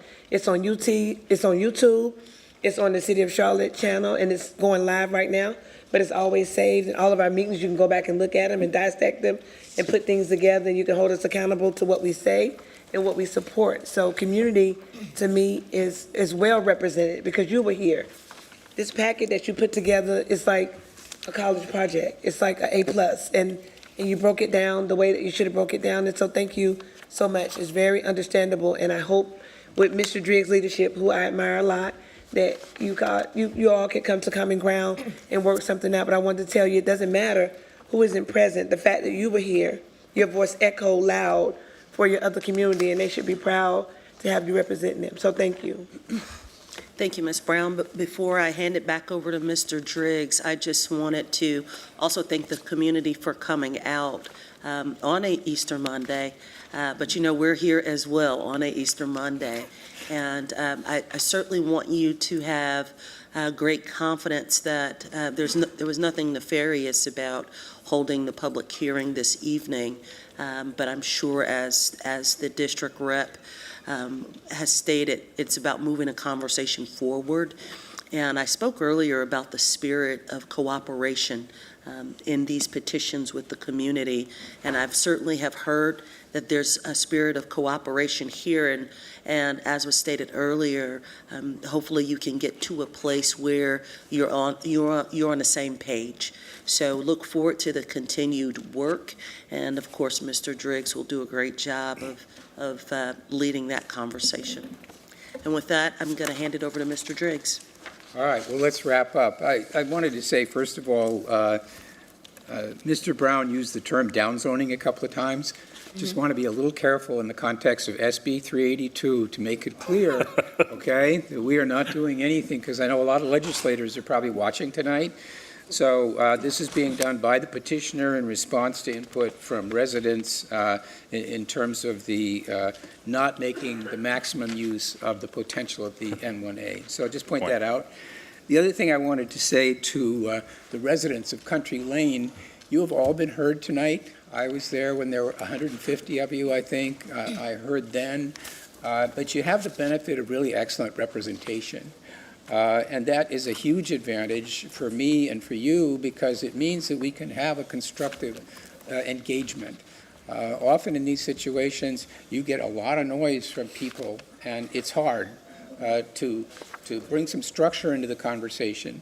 So I just want to assure people that I am listening, and that the message on behalf of Country Lane was delivered very effectively tonight. We all heard it.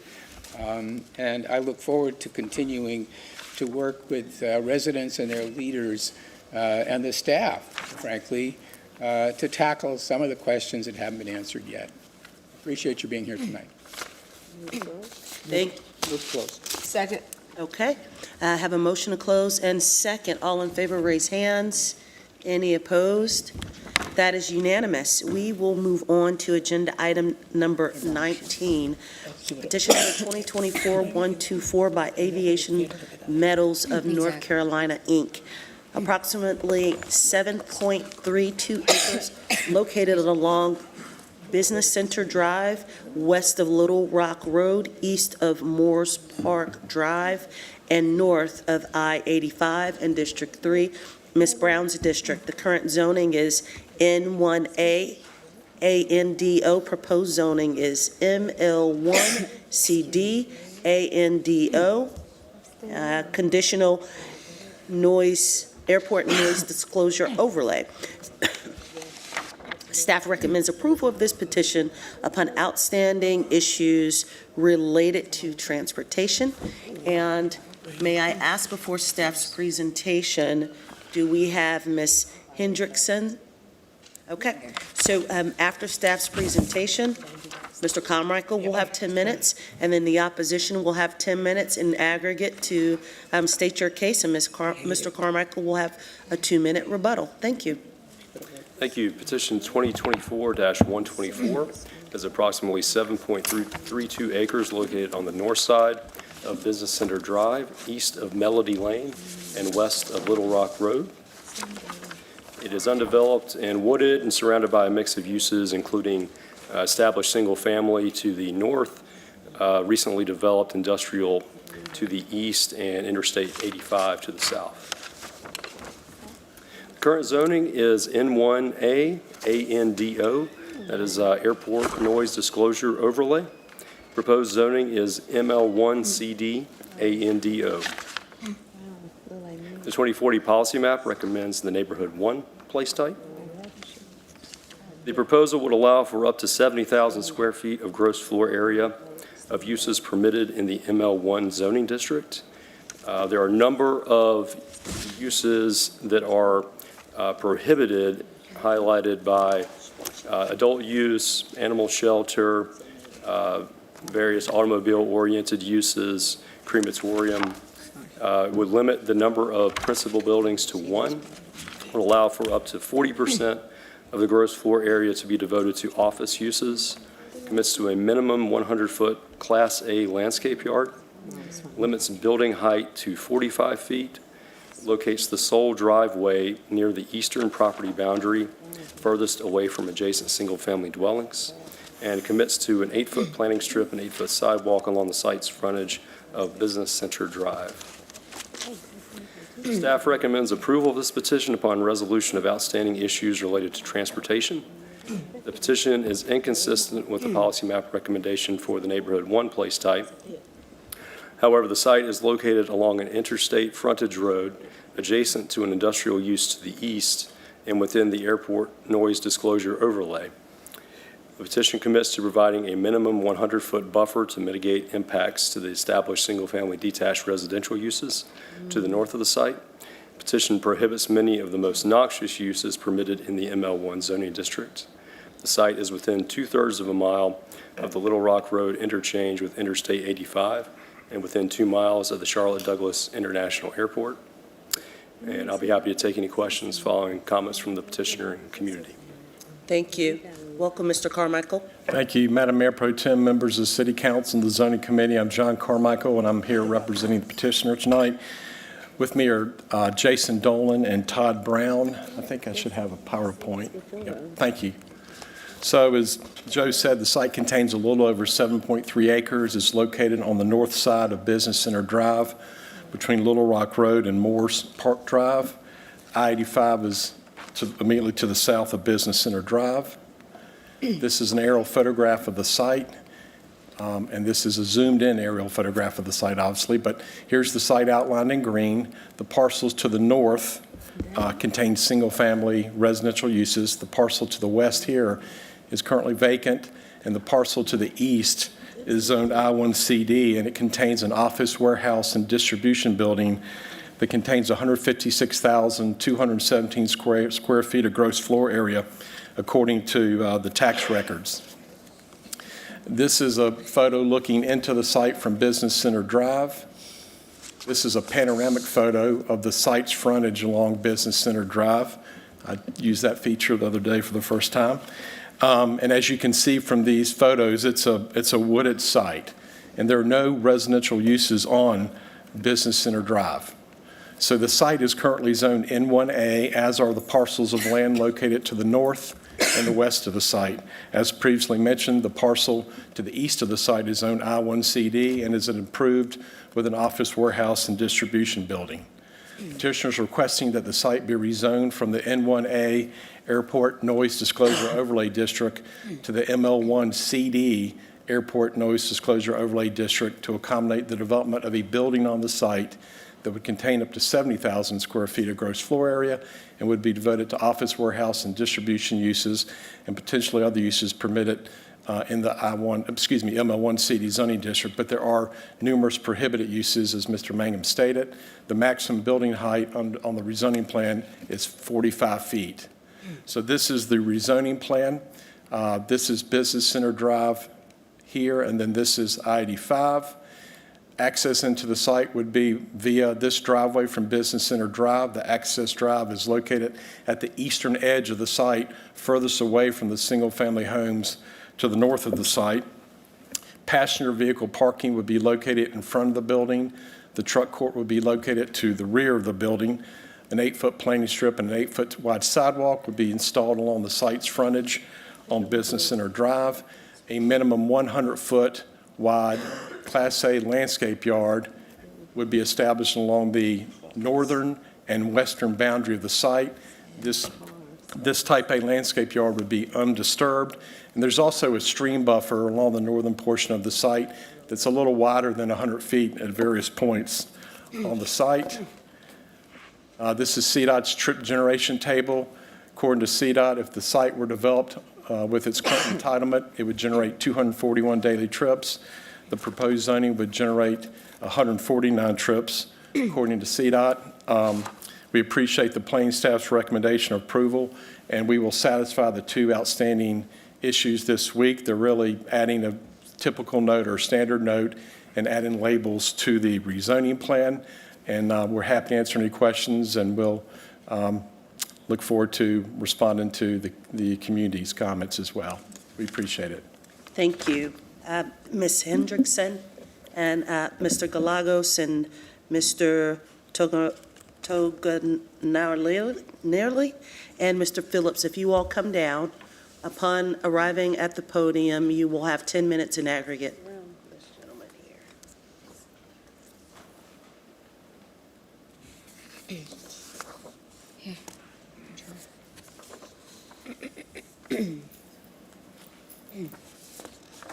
I'm sorry, And before you speak, can you just state your name so the clerk can capture it? Thank you.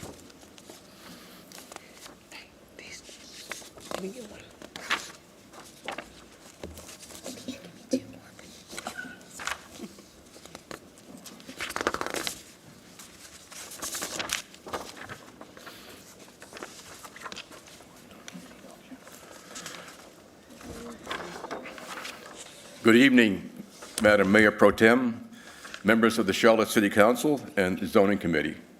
My name is John Galagos. I'm a wildlife biologist with 40 years of service with the U.S. Fish and Wildlife Service. That included habitat assessments and restorations. My opposition to rezoning petition 2024-124 stems from the following two key points. First, the proposed rezoning parcels include the Tyser Branch Creek drainage basin. This narrow creek transfers stormwaters westward past the new warehouses, under Business Center Drive, and under Highway 85. Negative impacts to the surface and groundwater hydrology of Tyser Branch Creek is a major concern. Second, overlaying this drainage basin is a thick mixed hardwood-softwood forest that benefits the residents of the adjacent Moores Park 2 community and the surrounding landscape. Most of the forest will be removed should the rezoning be approved. This loss will create serious negative impacts and hardships to the Moores Park 2 neighborhood and resident wildlife populations. changes to the surface and groundwater hydrology of Tyser Branch Creek generated by the proposed rezoning include the following 4 concerns. 1, increased volumes and velocities of stormwater runoff from extensive new impervious surfaces discharging into Tyser Branch Creek. 2, groundwater levels rising with sustained creek levels, saturating backyard soils and flooding low-lying properties. 3, increased soil erosion along Tyser Branch Creek and around the culverts passing under Highway 85 and Business Center Drive, raising a potential threat to Highway 85 and Business Center Drive. 4, erosion of the creek bed itself could eventually expose the petroleum pipeline that runs underneath Tyser Branch Creek and create the potential for a fuel spill. Loss of most of the existing forest will remove the insulating natural blanket that surrounds the southern Moores Park 2 community. This forest buffer provides the residents with protection from the following: views of traffic on Highway 85, the airport, and Business Center Drive, traffic noise from Highway 85 and Business Center Drive, air quality degradation since trees purify the air, loss of the resident wildlife population, lost green aesthetics around their homes, and property value declines. So I stand opposed to this rezoning petition and respectfully ask you to deny it. Thank you. Thank you, sir. Sharon Hendrickson, representing the Moores Park community. I want to share with you my personal experience with finding this neighborhood and how I fell in love with Moores Park and why it means so much to us. After 41 years as a public school teacher, I retired and spent the next year deciding where to relocate. My husband is a Vietnam veteran who has had Parkinson's for the last 33 years. I needed a place to accommodate his mobility issues, space where he could go outside without feeling like he was too close to people, and within 20 minutes of wherever we needed to travel. It was perfect. One neighbor who pays a landscaper has come to my rescue and helped me in cutting grass and raking leaves. A single mother who works full-time with 4 children brought me something to eat every day that I was going through cancer treatments. A little 8-year-old girl came running down the street to give me a white rose and say Happy Mother's Day. It was the first time I'd heard the words that day. Until a few months ago, I called my neighborhood diversive, and now that is no longer an acceptable word. I now am calling it eclectic. But what it is to us is where we feel most at home. My name is Norman Phillips. I'm a 25-year resident of Moores Park Drive and our Moores Park community. We're not, obviously, a Providence Road or a Myers Park or a Ballantyne. We're just a little neighborhood that you probably not heard of before. Moores Park Drive and Moores Park and Melody Lane. We are a neighborhood in which we think in terms of love, because that's how we feel about each other. We love each other. You can see our neighborhood here. It's a representation of our heart. What's really neat about our little neighborhood, what helps us so, is our geographic way that we're located. We have a center island in which we have about 5 or 6 or 7 homes, and then we're surrounded on the perimeter by other homes, and we have one way in and one way out. And it allows daily contact with one another. And that has made a tremendous difference in the quality of our life in our neighborhood. We'll stand up to any of the other neighborhoods in Charlotte in terms of quality of life. That's why we're here, and because we truly love one another. In the last 10 years, we have invested a significant amount of money in improvements in our neighborhood because we believe in our neighborhood, a little West Charlotte neighborhood. My mom and my dad, I spoke to them about helping me to improve our neighborhood. My family's put in about $2 million in this little West Charlotte neighborhood, and we were the catalyst for the rest of our neighborhood who put in another $2 million in improvements and renovations. We've built brand new brick homes in empty lots. We've renovated all of our homes. The sad part is, since this petition has come out, everything has stopped. We've got neighbors in a state of fear over what we're going through right now, and they've put their homes up for sale. That's tragic. We've got one home in the neighborhood that our family has, my mother bought as a living inheritance for my son, and that project has been put on hold. We've gutted it out. That stopped 5 months ago because of the concern about plummeting property values. The neighborhood's already been hurt by the first warehouse that was put in which we received no notice on that. And we've got no positive contribution from that warehouse.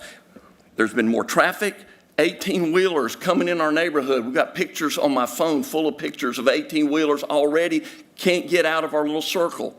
We've got more encampments of homeless people up behind that existing warehouse. We're going to see more of that with this Aviation Metals warehouse. We've got more parked cars at night. We know there's drugs. We know there's prostitutions. We even have half-naked people that we have caught walking in our neighborhood from the first warehouse, leaving some of their underwear in our road, because I've personally had to pick that up. We're going to get more of that from this second warehouse. We know this. You're looking at PhD level individuals in land use and rezoning, because these are the people that live here. We have an absolutely awesome neighborhood. This Aviation Metals warehouse will be the demise, unfortunately, to one of the best and highest quality of life neighborhoods in the city of Charlotte if you folks allow this to happen. Okay. I'm going to have to wrap it up. You have about a minute and a half left. Patricia Tognarelli. Well, what everybody has expressed, I think I'm not going to go over that because it's similar, but we actually the newer addition to that neighborhood, and we absolutely love it. We used to live by Providence and Valentine, and we are feeling that peace and that sentiment of commitment and neighborhood love that they're all sharing, even by us being there fairly new. I'm here to express, on behalf of me and my husband, to express concern and to ask for empathy, because the community is facing aggressive rezoning for industrial use. The developer had other commercial land options, but chose this area for its lower price. It's targeted for industrial rezoning despite other available commercial land, meaning the developer decision is driven solely by the pricing of the land that they purchased. And again, I want to focus on this is a community that is at edge. Everybody's feeling uneasy. We are feeling pushed out. And obviously, the investment that we've had in our properties also feel at risk. So by granting this rezoning, honestly, this is going to be a big damage for the entire community. So we want you to help us in choosing to continue to be a sustainable community center in growth, protect our last remaining green space, prevent further environmental and public safety issues, and respect the voices of those who call this neighborhood home. But please vote no. Thank you. One last thing. Martin Luther King said, it's always the right time to do the right thing, and that's today. Do the right thing. Vote no against this. Thank you very much. Thank you, sir. Okay. Mr. Carmichael, you have 2 minutes. This is Mr. Phillips. Mr. Phillips. Last one, the lady. I'm not sure. Okay.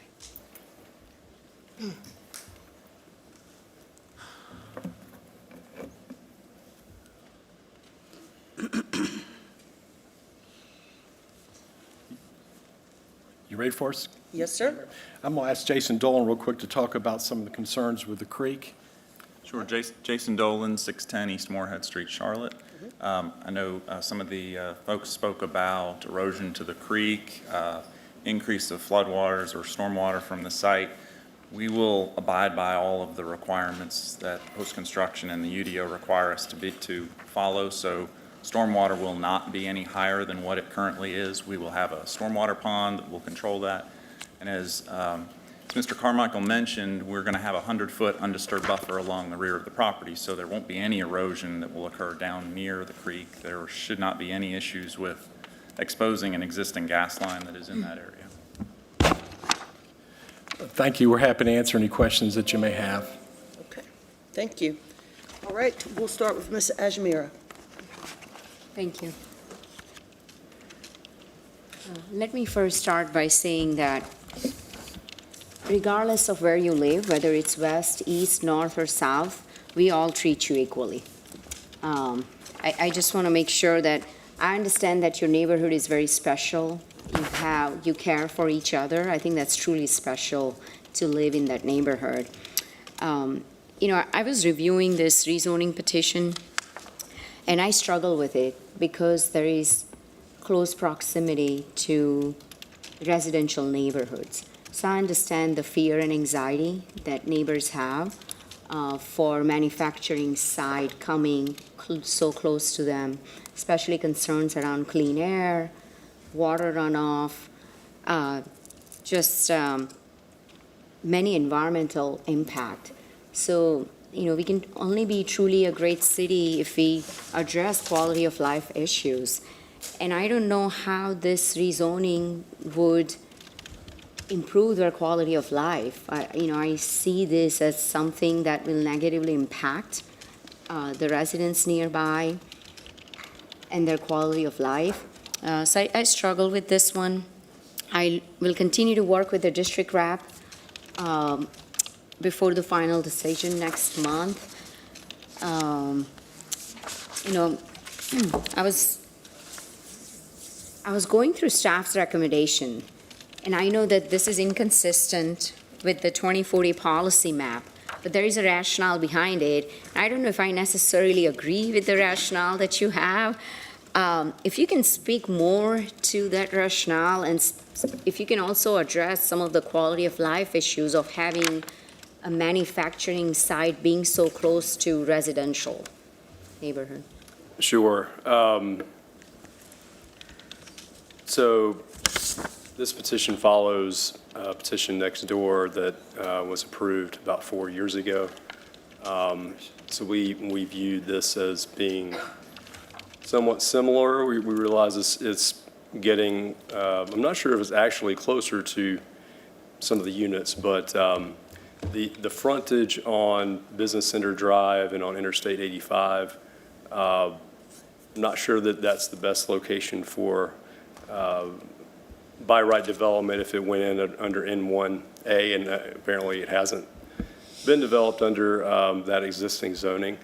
But the UDO does provide for the buffering against N1 place type. So against, so you have the 100 feet Class A landscape yard, and basically on top of that you have 100-foot protected stormwater or protected water buffer for the creek. So we felt that in the balance we were allowing for expansion of this commercial or industrial use while still protecting the neighborhood to the rear. So in terms of this additional buffer, I think that's great. But it doesn't really address the underlying quality of life issues. Industrial traffic is different than residential traffic, especially when you have to sit through 18-wheel trucks driving near your neighborhoods when you have small kids. I struggle with this, especially when we had 3 to 4 years ago, we did not have UDO adopted. Now that we have UDO adopted, we have the 2040 policy map now, and to recommend this when it's inconsistent with 2040 policy map, it just, I feel like we just adopted something, but then now we are recommending it even though it's not consistent. After the neighbors' feedback and input that went into it, it just doesn't align overall. But that's all I have. I'm sure District Rep will have more to say. Thank you. Thank you. I have Ms. Watlington. Okay. Thank you. My concerns are pretty similar to what Councilmember Edgemere and others have mentioned. When I hear, yes, we understand that this is a prime location for industrial, and I can see the purpose overall for the use near the airport. That said, exactly what has been said before, this should feel like progress to the residents, especially those most impacted. And from what I'm hearing, what they've seen from the last petition, there are quite a bit of outstanding issues. So I would be very much interested to understand how those specific things that were mentioned could be addressed with this. It appears to me that this petition is much closer, especially behind at least 4 or 5 neighborhoods directly. So I would imagine that when it comes to buffering, when it comes to sound, all of those kinds of things, those would be things that I would love to see addressed in creative ways. Certainly, as you turn into this neighborhood, I see that there's another parcel there that's not a part of this petition. But I do think that there needs to be some kind of separation, some kinds of transition, so that as people are coming into their neighborhood that they're proud of, that they have invested in, it should feel like a neighborhood area, not a service road with a bunch of manufacturing coming from this side of things. So I think we've got a long way to go on this one. Certainly I understand the use, but I hope that there is a way from a livability standpoint, even aesthetically, that this can feel like more of an integration into the existing neighborhood and something that would add to it rather than subtract. So I'll be interested to see what comes of the conversations.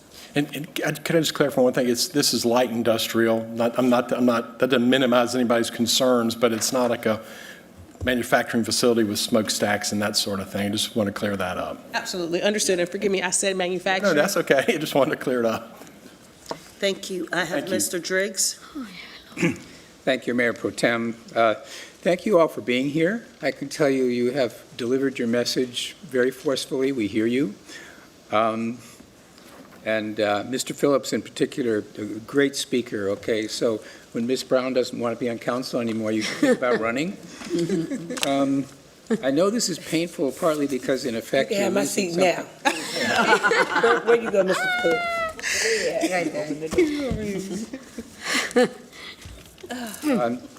This is hard because you're losing what is effectively a park there right now. I mean, a wooded area. And that's something tragic that unfortunately is happening all around Charlotte. And from the staff recommendation, you can tell this is a bit of a dilemma for us. There are reasons why this aligns with our policy, and then there are other reasons, like if you heard the conversation earlier, why we might feel that this is not something that sits right, that we just don't feel good about it. I would recommend that you underscore some of your concerns about bad behavior and so on, with maybe evidence of service calls to CMPD or some kind of data like that that indicates that you have had that experience, that provides like some data around that. And also the audible noise. So if they're going to have trucks there, can we quantify what the noise level would be in your neighborhood from the presence of those trucks? Because, of course, internally, your neighborhood will continue to exist. The problem is what's going on nearby. And so what I will be looking at is the kind of spillover effects from having this development as it affects you. Noise, crime, and the fact that it's on 485, for example, is a reason why that might be considered. 85. 85. It's 85, yes, I'm sorry, I'm on 485. Anyway, that might be considered a reason to have a facility like this, but there are also reasons why we wouldn't. So I'm just saying I look forward to being guided by my capable colleague, and appreciate your being here tonight. Thank you. Okay, thank you. I have Ms. Molina. Thank you, Mayor Pro Tem, and I'll be brief because I want to, don't want to stall the district rep. I could see you guys from the back, by the way. We got a screen back there so I could see you. Thank you guys for coming out tonight. It really does help us a lot to know when you take the time and you drive from where you live and you come to the government center and you let us know exactly what you feel. It gives us a a real-time view, and it's really special. Like I said earlier, I'm a mother, and it's my first job. I do that before I do anything else. And the neighborhood I live in, I know my neighbors, our children have, seen each other for a lifetime, and we go to the same stores, and we do some of the same things, and those things matter. So we don't take you taking the time to come to let us know what you feel lightly. And it is like what Mr. Driggs said, it's a challenge because there's this guiding policy document that says one thing and all of that stuff. But what he said, and working with your council member, she can guide you through what that looks like because her job is really to look at what's here and look at what you're saying, and if possible, find a medium, right, for where if this can go forward, then she can look at a way for it too. And if it can, it can't, right? But she would be the person who could guide you through that process to make sure that, like what Mr. Driggs said, I get it. We all have, those things that we feel very passionately about. But in these things, it's like what Mr. Driggs said, what will the noise do to where you live? And how will you be affected based on where you live? And she could help you put all that together. Feel free to call anybody that you want, but your council member is fully capable and will be able to guide you through this process so that, you can continue to, if it's possible, great, and if it's not, then we'll look to her to, while she continues to work with you through this process. A vote won't happen right now, because I heard you say vote no.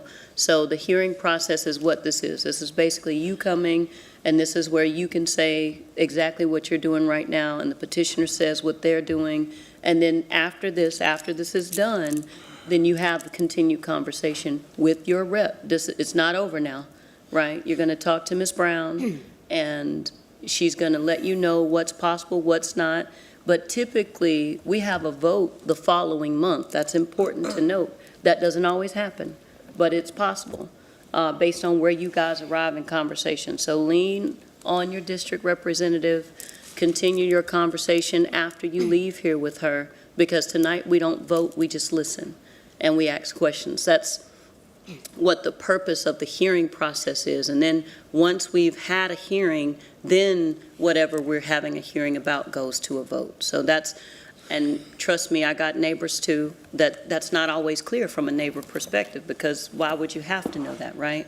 So for anybody watching, and there's a hearing process where we listen, we gather notes, we do research, we listen to the representative, find out what's happened, listen to the residents if they're present, and then, if there's no issues, then it can actually possibly go to a vote after that. But if there is an issue, then it can continue.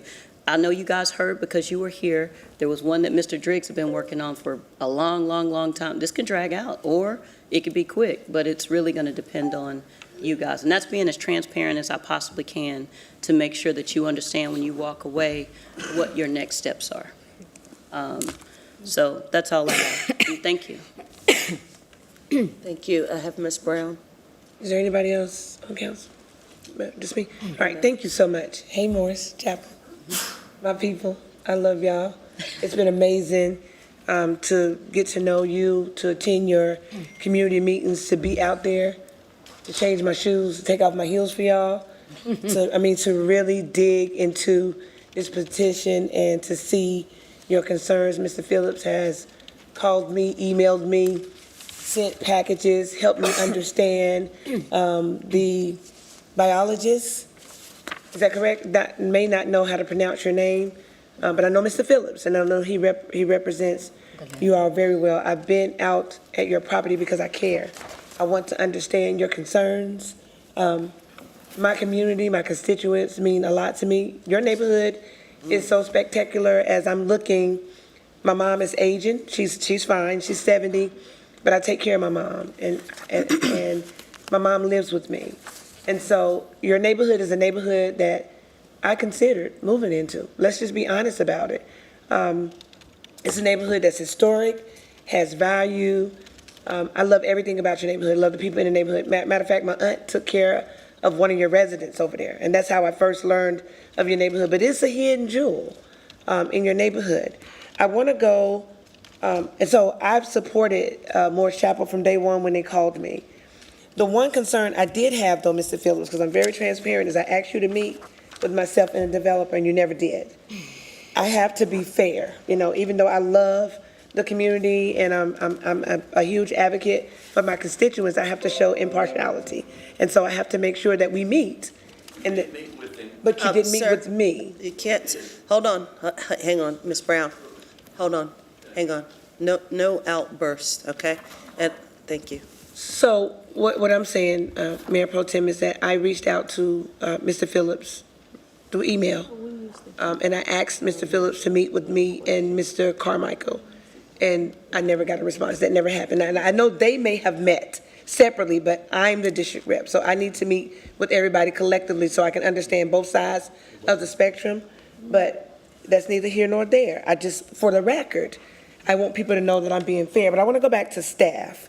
I care a lot about community. I care a lot about character, about preserving communities. I want to go back to staff and kind of go back to what Councilmember Ashmere said when it came to being inconsistent with the 2040 policy and then the rationale for recommendation. Can we talk about how we got there on this petition when it's inconsistent and the concerns that we have?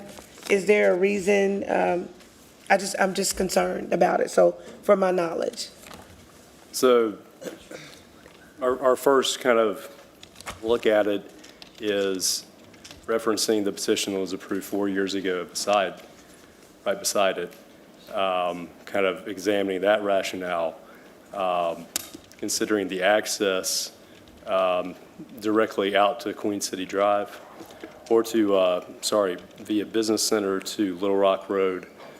And I understand that it sounds like some tractor trailers have been through the neighborhood. I wouldn't want to drive a tractor trailer through that neighborhood, and sometimes GPS can direct you incorrectly. The access being away from the neighborhood has 3 access points to Tuckasegee Road. I would imagine a lot of folks prefer going that route versus from the neighborhood. But getting back to the rationale, these are not decisions that we take lightly. We spend a lot of time analyzing, recognizing the surrounding community, working with the petitioner to limit the uses that would be allowable on the property, and yes, sir. Recognizing that there is a 100-foot buffer that's required between this use and the adjacent residential zoning and N1 place type, and that's how we arrived at the decision to recommend approval.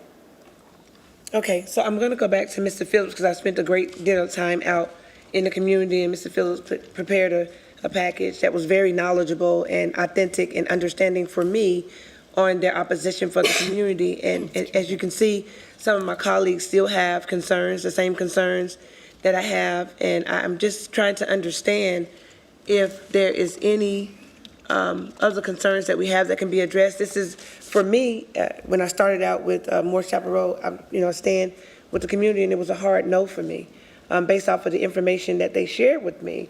But when I look at the information from Mr. Carmichael, being willing to meet, I just hope that we can come to some type of common ground, and if not feasible for the community, that's something that we have to continue to work for. I like the relationship that I have, professional relationship, for the record, with Mr. Phillips in the Morris Chapel community. I understand their concerns. I've been out in the community more than one time, but I spent a great deal of time, and I understood what they were saying. I got to see with the naked eye the gas lines, the preservation. We did see a tent encampment back there that's beginning to develop. But I would have to say, in defense to that, that's happening all over the city of Charlotte. District 3 probably is being hit the hardest, not just in your community, but on Woodlawn Road, in Steel Creek where I live, off South Tryon, off Woodlawn, off Billy Graham. So the homeless encampment is something that the city of Charlotte and the city council would have to take a deeper dive in and a deeper look at. I would have to stand and say that I don't think it's because of the development from the warehouse. If you are unhoused, and I support people that don't have anywhere to stay, they're going to try to put up a tent anywhere they can, or anywhere they see a wooded area. And so I am concerned with it being inconsistent, number one, but I also feel hopeful, because Mr. Carmichael and I have worked together before, that we can come together on common ground, and I will take the lead so that we can move forward and see what resolution we can come to or not. But that's all I have, Mayor Pro Tem. Thank you so much. Thank you. Is there a motion to close public hearing? So moved. Second. All right, all in favor of closing public hearing, raise hands. Any opposed? That is unanimous. Thank you, Thank you. community members, for coming out this evening. Absolutely. And thank you, Mr. Carmichael.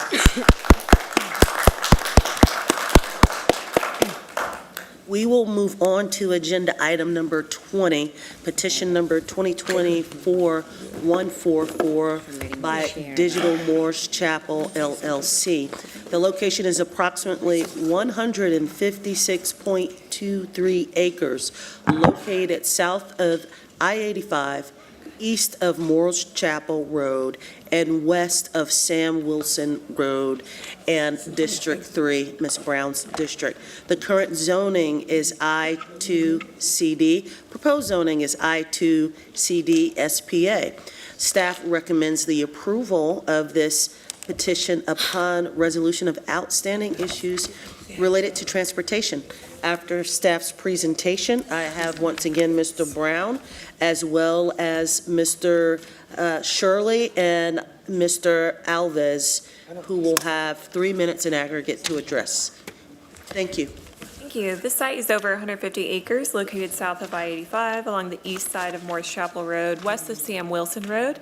It's in an area where we have a lot of industrial development as well as some single-family residential uses.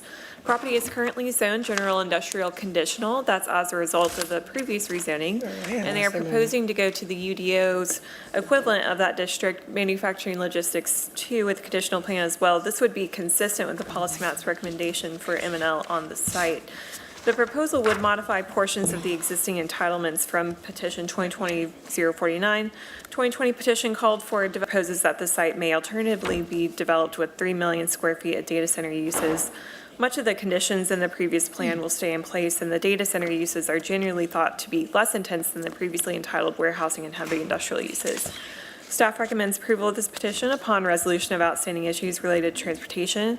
The petitioner has been working with CDOT on these items to ensure that commitments from that 2020 plan and the TIS are carried over into this petition. And based on work that's been done in the past couple of weeks, the revised site plan going into zoning committee should greatly improve on those outstanding issues. This proposal is consistent with the 2040 policy map and proposes modifications to current entitlements, although it is, and industrial development and zoning is already in place surrounding the site, and its location near I-85, Wilkinson Boulevard, and the airport helps provide regional access, making it a suitable location for large-scale industrial development.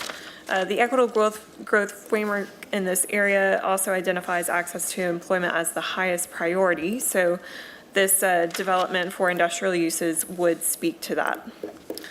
And I'll be happy to take any questions. And sorry, I misspoke. This is a site plan amendment. I think I called it MNL2. This is a site plan amendment to the existing conditions of that 2020 plan. And I'll take any questions following petitioner comments. Thank you. Mr. Brown. Thank you.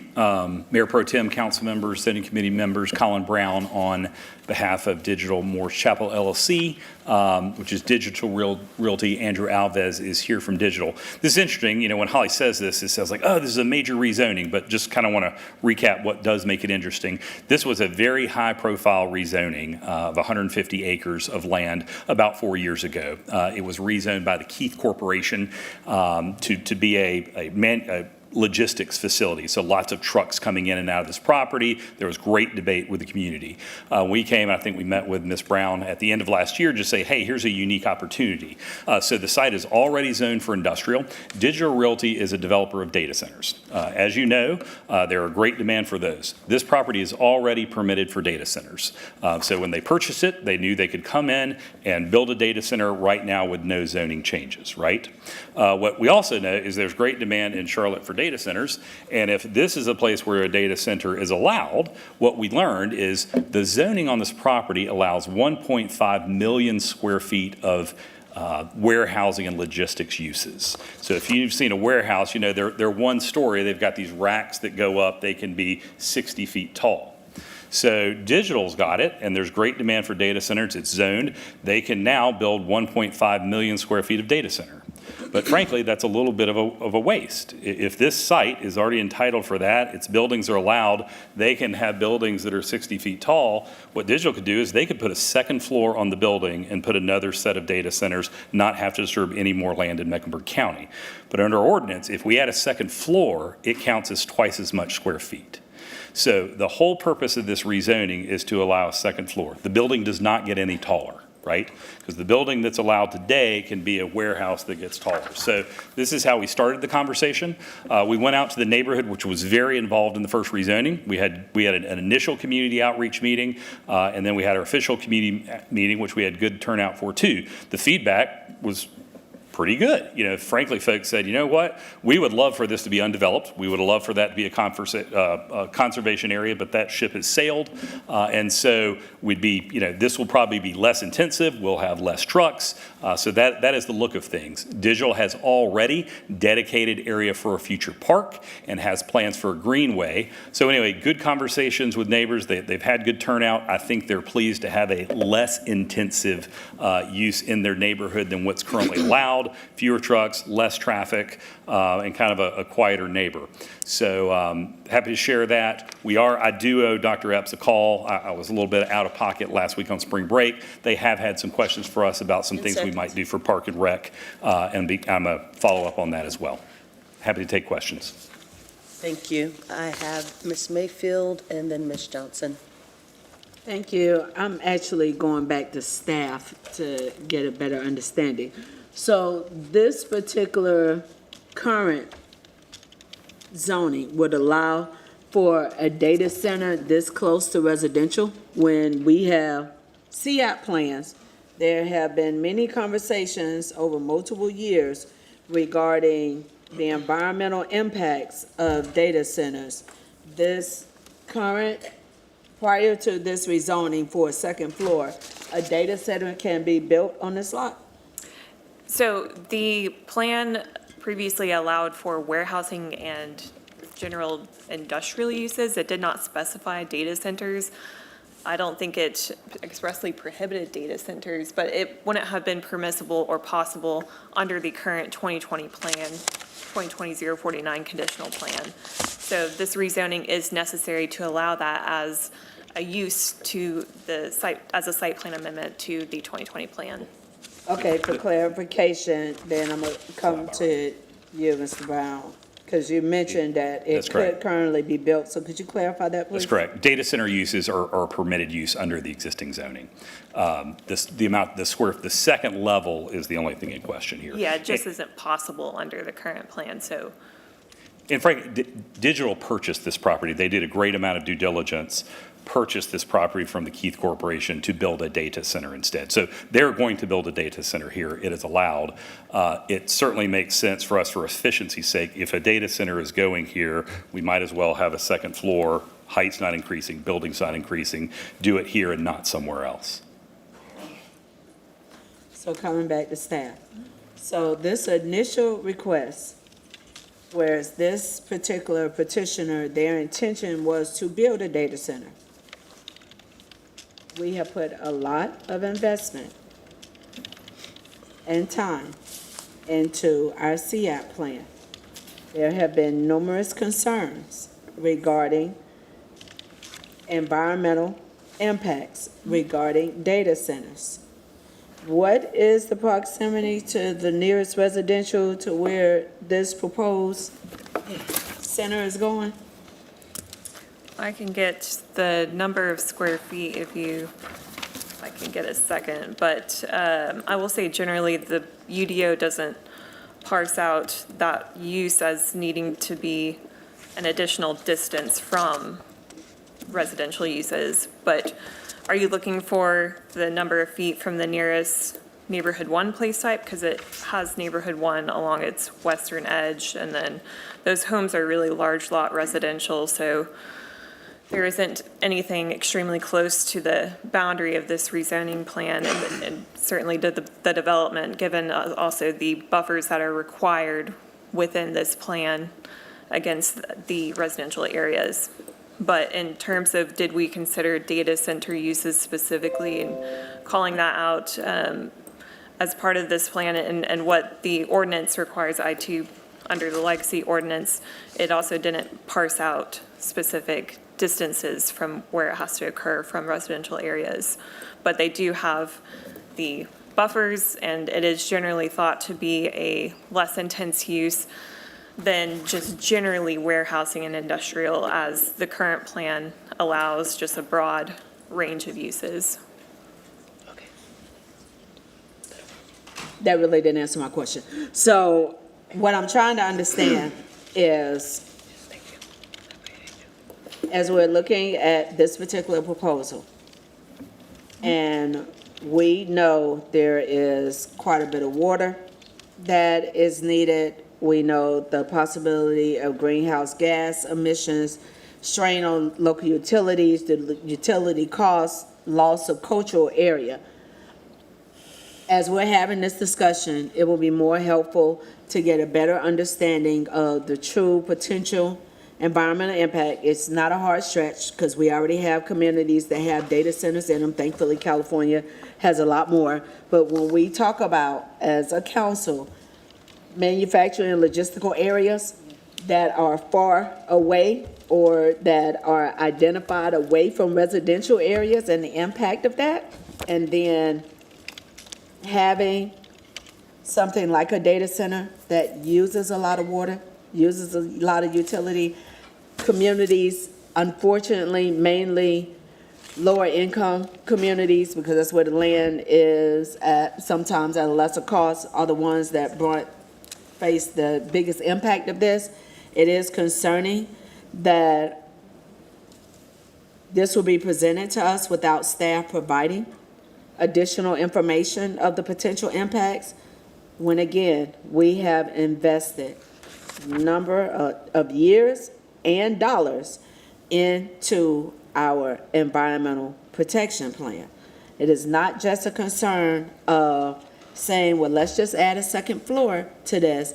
It is looking long-term, what is the potential impact of a data center this close to residential? And has that even been investigated to be able to share with the community, yes, we did our due diligence on this. I'm still, of which we can follow up later, I'm still trying to understand what a second floor, what that difference is going to be, but I heard clearly two different statements between petitioner and staff as far as this is zoned and a data center can go here versus, well, we really did say if a data center can go there or not, and therefore we don't really have any language about it that says that it can or it can't. So more clarification, which we can follow up later with, will be very helpful.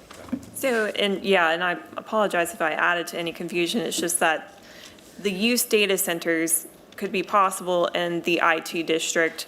The problem is that they needed more square footage in order to actually accomplish their proposal to make a data center possible at this site. So that's the reason for the site plan amendment. So currently at the site, it is not, there's not enough width in order to have a data center. So they're asking, instead of having the land mass that will be normally identified for a data center, can they just take it to a second story? Can they go up? Yeah, it sounds like it's an issue of height, and I think Colin would probably be best to speak to the actual proposal details since they would have done the analysis as to why they had to come back in the first place. Mr. Brown? Yes, and a great question. So currently, this site is allowed to have Digital could build a data center that is 1.5 million square feet on this site under the current zoning without a change. There is more, right, so there's more demand for that. In fact, there's areas right here south of the site that are zoned industrial where data centers could be built. Digital owns this property. Rather than building another data center on separate property, it seems much more efficient to concentrate that building here, right? to add the second floor. And I'm happy to kind of follow up. I think you're hitting the right questions, and these are conversations we've had with the community as well. The entire eastern portion of the site has been dedicated for a public park. We do have some residential there. Holly's right. These are deep lots. The residences are up close to the road, and we do have buffering on that side to create additional separation. But happy to follow up. I can also share, this is, again, there's great demand for data center. We think this is a much more efficient use of the land to concentrate it here rather than having multiple data centers raising the issues you're talking about in other locations in the city. Thank you. Thank you. I have Ms. Johnson. Thank you, Mayor Pro Tem, and thank you for those questions, Councilwoman Mayfield, because I was confused also, so let me understand, okay? So currently, 2020-049 is approved, and a data center could be developed there. This petition is simply to add a second floor to double the size of the data center? That's correct. So if you're imagining, this, when the zoning was done, it was intended to be a warehouse, right? But still, data centers are permitted. Digital came in and said, we'll buy this, and instead of doing a warehouse, we'll build a data center. But we can only do 1 million square feet. Now, a warehouse building, if it was built by right, would be 60 feet tall, right? A data center could have a second floor and not even be 60 feet tall. But when you add a second floor, a floor is square footage, and square footage counts. So to us, it seems like we're doubling the square footage, but the building does not get any larger. It does not get any taller. It just allows this to happen on this parcel rather than having to go to other parcels. So I know there was a data center that was approved in District 4, and there was a lot of concern and question about the environmental impact. So this seems like a huge data center. I would definitely like to hear from the staff the environmental impact of the data center. I know there was some concerns about the noise, and so we do need more information. Sure. As far as that, yeah. Happy to be a resource for that. And Andrew's here. It's probably more than we want to do at a hearing, but we're happy to set up meetings with you and share that information. They are probably the leading developer of data centers around the country, so they know, as we've talked about traffic, that's one of the things we're able to do is show, the traffic going from a warehouse and those trucks going just comes down to a very small level. And then the jobs for a data center, how many, I'd like to know how many jobs that It depends, and we can certainly share that information. It's not an astounding, level of jobs, but there will be in the hundreds of jobs, ranging from engineers that maintain the equipment to security that maintains the site. And those will be drawn. So it is, I don't want to say it's a huge economic development generator. It's a lot of square footage. It will be, several hundred good jobs. And happy to share that too as we follow up. Okay, thank you. Thank you. Mr. Brown, before I pass it over to Councilmember Brown, I just wanted to ask a couple of questions here. It is true that Digital is one of the leading data centers, owner of data centers, and so certainly they know how to build data centers, right? I think what you're getting both environmental questions, but also I think if you could also offer dot points around sound impact relative to condensing the data center, right? Because if a data center is eligible to be here by right, and they clearly have done their due diligence, they're going to build a data center. It's just a matter of how do you condense it so it doesn't take up the real estate, land real estate. However, can you just speak to if there is any issue related to sound increase or amplification with the second floor? There's not a significant increase in the building size, and that's something we've talked about the neighbors, about the topography up there, and we can follow up with that too. Interestingly, in representing Digital, I've learned they had a data center about 2 blocks from here, uptown, that I never knew existed. One of the things we did, Ms. Johnson, that zoning in your neighborhood, is take some folks out to see a data center. We got a van and took the neighbors, and they didn't hear it. So I know some of the older data centers were older technology. Most of the noise they hear is from the generators. Now with the kind of this generation technology, that's not as much of a concern, but happy to, I know you're a tech expert much more than me, but happy to follow up and share some information on that. Thank you, sir. I have Ms. Brown. Thank you so much, Mayor Pro Tem. I really appreciate it. Mr. Brown, thank you so much for coming today. And I want to go back to, is this where I met you with the family? This, this right, we talked in your office that day, and it was an interesting political day, so that was but we have not talked with you and I have not met with constituents on this. This is the Northwest Coalition, Dr. Epps. Okay, no problem. I got it mixed up with another family. Okay. So then I just would have to defer back to my colleagues with the questions and concerns that they have. You know, when you get in the community and you hear 156 acres, people lose their mind. So we really have to dig deep the way that my colleagues have done to ask questions and do our due diligence. Going back to what Mayor Pro Tem has said, they are the #1 digital company, and they know how to build, and they know what is needed, but we also do not want to excuse the fact of the environmental concerns, the concerns that have been addressed, and so we would be looking to see how those are going to be appropriated, how we address those, as well as I would like just to know the community aspect of it, the residents around the 156 acres in which we're going to be attempting to put the digital center at. If we could just get together and talk more closely about that impact. Happy to do that. We've had great conversations with the neighbors. Our first community meeting, we had a tech guy on, and he was frankly like, I'd much rather have this than all the trucks coming out of the warehouse. So that kind of started the conversation off with the community well, but happy to follow up as well. Yeah, we definitely need to do that and just make sure that we're staying out in front of all of the questions that may come.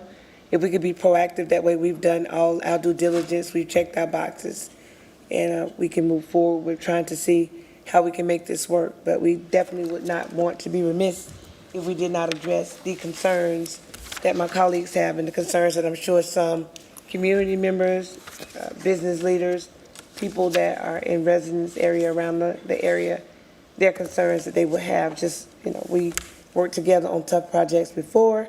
I know this is the preliminary and initial state, but we want to make sure we get out in front of it. That way we can move forward with making sure that we have addressed all of the concerns that may come before us. Sure. So Mr. Collins, Mr. Brown, as always, thank you so much. Thank you. Thank you. Is there a motion to close public? I have follow-up questions. Oh, I'm No sorry. questions? I didn't see your hand. Hang on, we have Ms. Mayfield again. Thank you. Actually, the questions are for Mr. Shirley, I believe, or you might be able to answer them, Mr. Brown. Do we know if this is going to be backup battery or generator that's going to be used for this? Andrew Alves is here. I'll let him come up and answer that. Please. All great questions, by the way. It'll be backup generator, and Tier 4 generators are what we typically use, which are the best from an emission standards perspective. Also, to address some of your other questions, as a publicly traded company, we have a full ESG report that we publish annually, and in that report, we document all of our best practices when it comes to water, noise, community engagement, and how we really impact the people around us that matter most to us. And this location is near the Catawba River? Where this is located? It is. The Catawba River is just to the west of this, across Morse Chapel. Thank you. For staff, I would appreciate a detailed report from Charlotte Water, because data centers access a lot of water. We have heard conversations in community from other developments as far as access to water for some of their developments. And if we're talking about a data center, and depending on the size of this data center, for us to have a better idea of what water consumption we are committing to if we were to move forward with this, and exactly how do we plan on offsetting so that that does not impede access to the water of our residents, that would be very helpful to have a better understanding. I will say Charlotte Water provided advisory comments on this petition, but I can follow up with them to see what other data they have availability to speak to your questions. Right, because what I read was preliminary, and it really does, For me, it didn't address the real concern. Okay. Data centers utilize quite a bit of water. We have communities across the nation that have seen negative impacts of their water sources being tied to certain businesses. I want to make sure that Charlotte is in a position where our water is protected for our residents and have a clear idea of how much water we are looking at needing access to, and whether or not you have a separate agreement with the Catawba River Keeper and any of their representatives, or if the expectation for all of the water needed for cooling is going to be coming from and provided by the city of Charlotte. So those are all very good points. Typically, what we use is either a closed-loop system or an air-cooled system, so we effectively use the same amount of water as an office building. It's really just toilets and sinks. It will be helpful when we have the follow-up, Mr. Brown, for a little bit more detail. And when the time comes, if this comes back, there being some very clear written commitments to ensure that our air quality as well as our water quality is protected. Thank you. Thank you, Ms. Mayfield. It also might be helpful with your ESG report if you could distribute that to the balance of council, as well as underscore any of your best practices that you utilize or have landed on in your existing facilities. I think that would be helpful for the council to understand the mode of operations. I have Ms. Johnson and Ms. Brown, and then we have a motion to close. Okay. So Ms. Johnson and then Ms. Brown.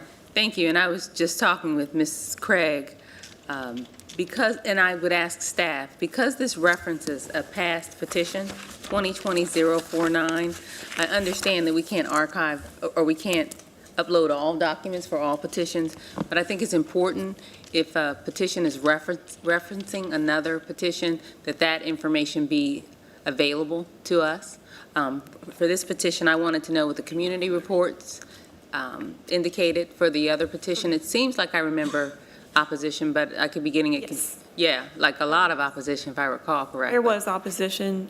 So are you asking for specifically, you would like the community meeting reports from the previous petition? Yeah, I'm asking when a petitioner files a motion and is referencing a formal petition, that information be updated on the website. It's currently not, or all of the information is not available. It still shows the status is pending, and we're not able to see the site plans, and there's just information that wasn't transferred due to archiving or something. We can only keep so much. During the application process, if that's something that you all can cross-check to make sure that council is able to have access to all of the archive or past information, it helps us in making decision. Because if I recall correctly, and Ms. Watlington or Dr. Watlington's not here, but I think this was a highly contested petition. So I think that's important for us to consider. Okay, and we do have a background section on the staff analysis, but it's probably a bit more abridged than what you're looking for. It speaks to the previous petition and the entitlements allowed under its current zoning,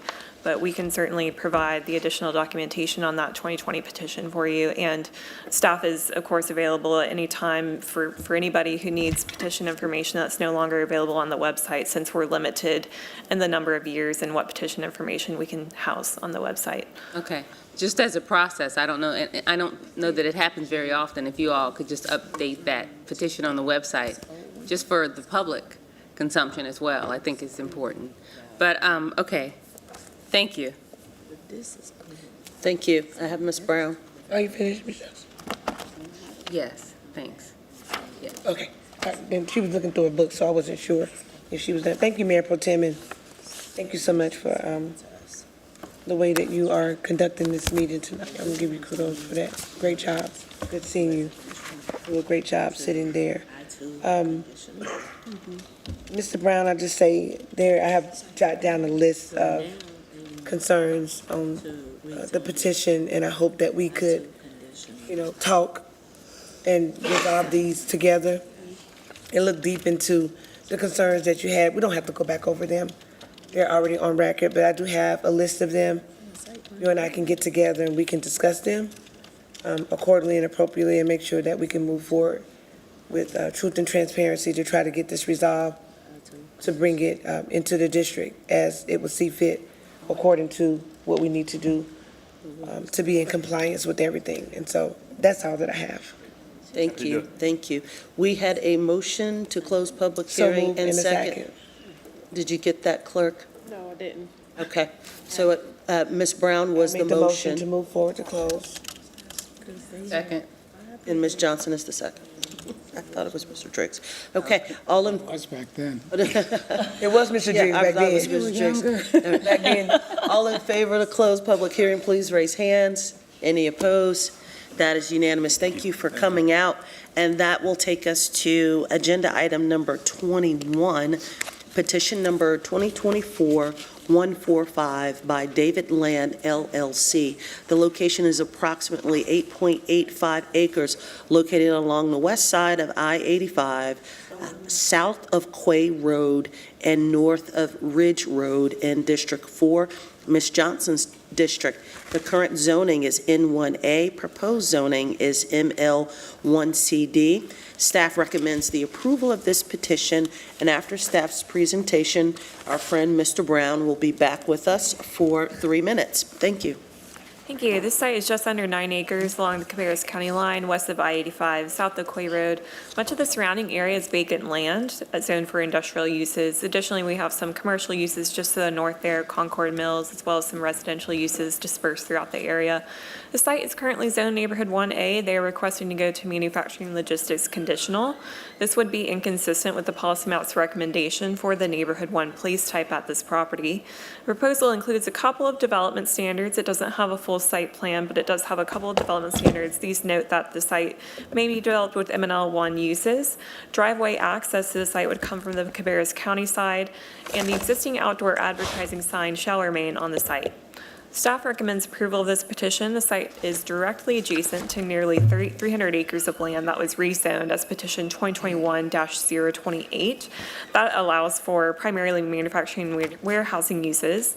And petition 2024-145, this subject petition, is also adjacent to industrial zoning on the Cabarrus County side. These entitlements and their scale have changed the context of the uses in the broader area, and the subject petition is a continuation of that trend. The site does not directly abut existing residential uses or share boundaries with other properties in the N1 place type. Sequentially, the N1A district is not reflective of that surrounding development place type or the zoning districts. The equitable growth framework notes that access to employment opportunity is one of the highest priority needs in this area. So this petition has a potential to increase that job opportunity and speak directly to that goal. I'll take any questions following the petitioner comments. Thank you. Mr. Brown. Mayor Pro Tem, Commissioners, interesting one here. I've had a couple interesting ones tonight, but this is up at the very, edge of Cabarrus and Mecklenburg County. And what makes it interesting is this property owner's parcel is in both counties. The most of their property is north of this in Cabarrus County. So what they really want to do is develop, if you can see here, here's the Cabarrus County side. That's where most of their property is that they want to develop. A little tail of the property sneaks down here into Mecklenburg County and the city of Charlotte. So they're really just trying to develop up here with a tail in here. So their Cabarrus County's parcels are properly zoned. They'd like to do kind of a flex small warehouse space. And so we'd like to just bring, if you can see, here's the Mecklenburg side. There's a creek on it. There's wetlands, so most of this can't be used. It may be that they just have their BMP pond, a little bit of parking, or maybe a small building in that area. So happy to have staff support. We hosted a community meeting. We got no attendees. We did reach out to the District 4 Coalition. We spoke to Mr. Chisholm about it. He said, I thought this was kind of a funny one. So we talked to him about it. He said, you know what, that makes sense. So again, we've got just kind of a funny remainder parcel that has a little tail in Charlotte. The development mostly will occur in Cabarrus. As Holly mentioned, there won't even be there's no driveway access to Charlotte. The driveway will be on the Cabarrus side and just come down into this parcel. So we did some, basic kind of zoning conditions and kind of said, hey, if there's anything you want us to rule out, we're happy to do that. But there is also the commitment that driveway access would only be from the Cabarrus County side. Okay. Ms. Johnson. Thank you. Thank you, Colin. Did we discuss this a long time ago, or is there another petition that's exactly like this one? This one's been a long time ago. For this one, it was just kind of this funny remainder piece with not much happening on it. And we're hearing it instead of Cabarrus County. Well, Cabarrus, now most of their property is in Cabarrus, and it's already zoned. So, I mean, here's Concord Mill. I mean, there's Concord Mills. His pieces are right here, and he just happens to own, the rest of his property just happens to be down in Mecklenburg. So Cabarrus is properly zoned. The portion in Charlotte won't be much. It'll probably be some stormwater detention, maybe some parking areas and a small building. But Okay, and signage there's an existing sign on it. It'll stay. and is this part of the King's Grant? No, it's not. It's adjacent to it. Adjacent I mean, to so it's just, all Kings Grant happens over here. This is just kind of this funny little, it's a leftover. Okay. Okay, thank you. Move to close. Okay. All in favor to close public hearing, raise hands. Any opposed? That is unanimous, and that takes us to agenda item number 22, petition number 2025-002 by Kelsey Mills.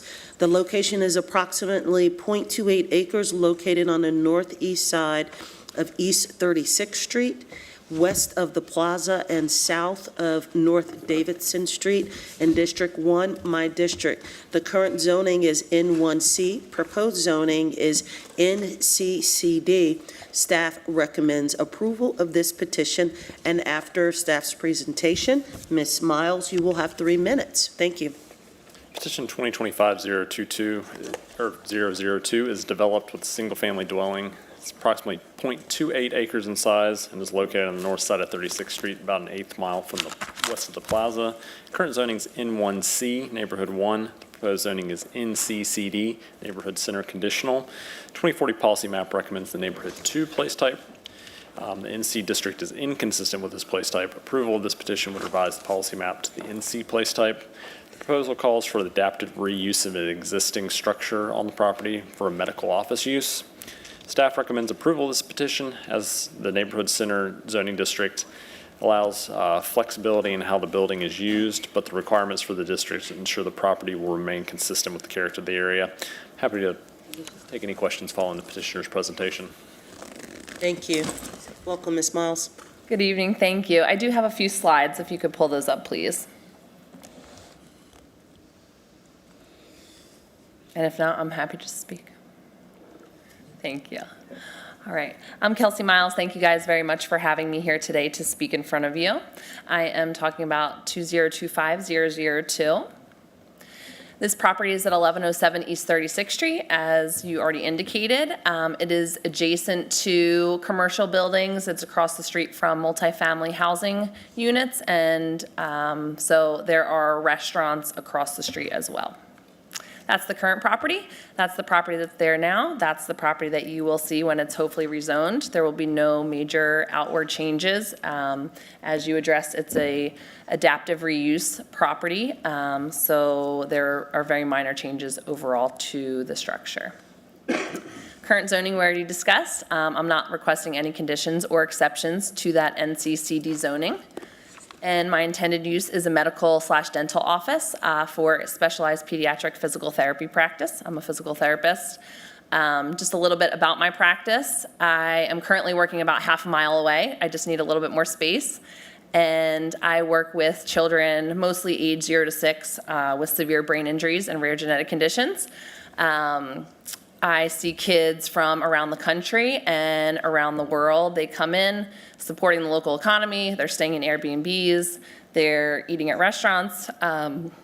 So just a small part, but it is helping the local neighborhood. And in terms of traffic increase, there will not be any. I walk to work. I live in the community. And I see one patient every 1 to 2 hours. So maximum amount of patients per day is around 6. Minimum is around 3. And per CDOT, no need for increase in sidewalk width with that. In terms of the changes to the current structure, it is an adaptive reuse, so that current structure that I showed you before will remain exactly the same. No major outward changes. If it is rezoned, there will be a ramp added to the back to allow for accessibility for wheelchairs and walkers.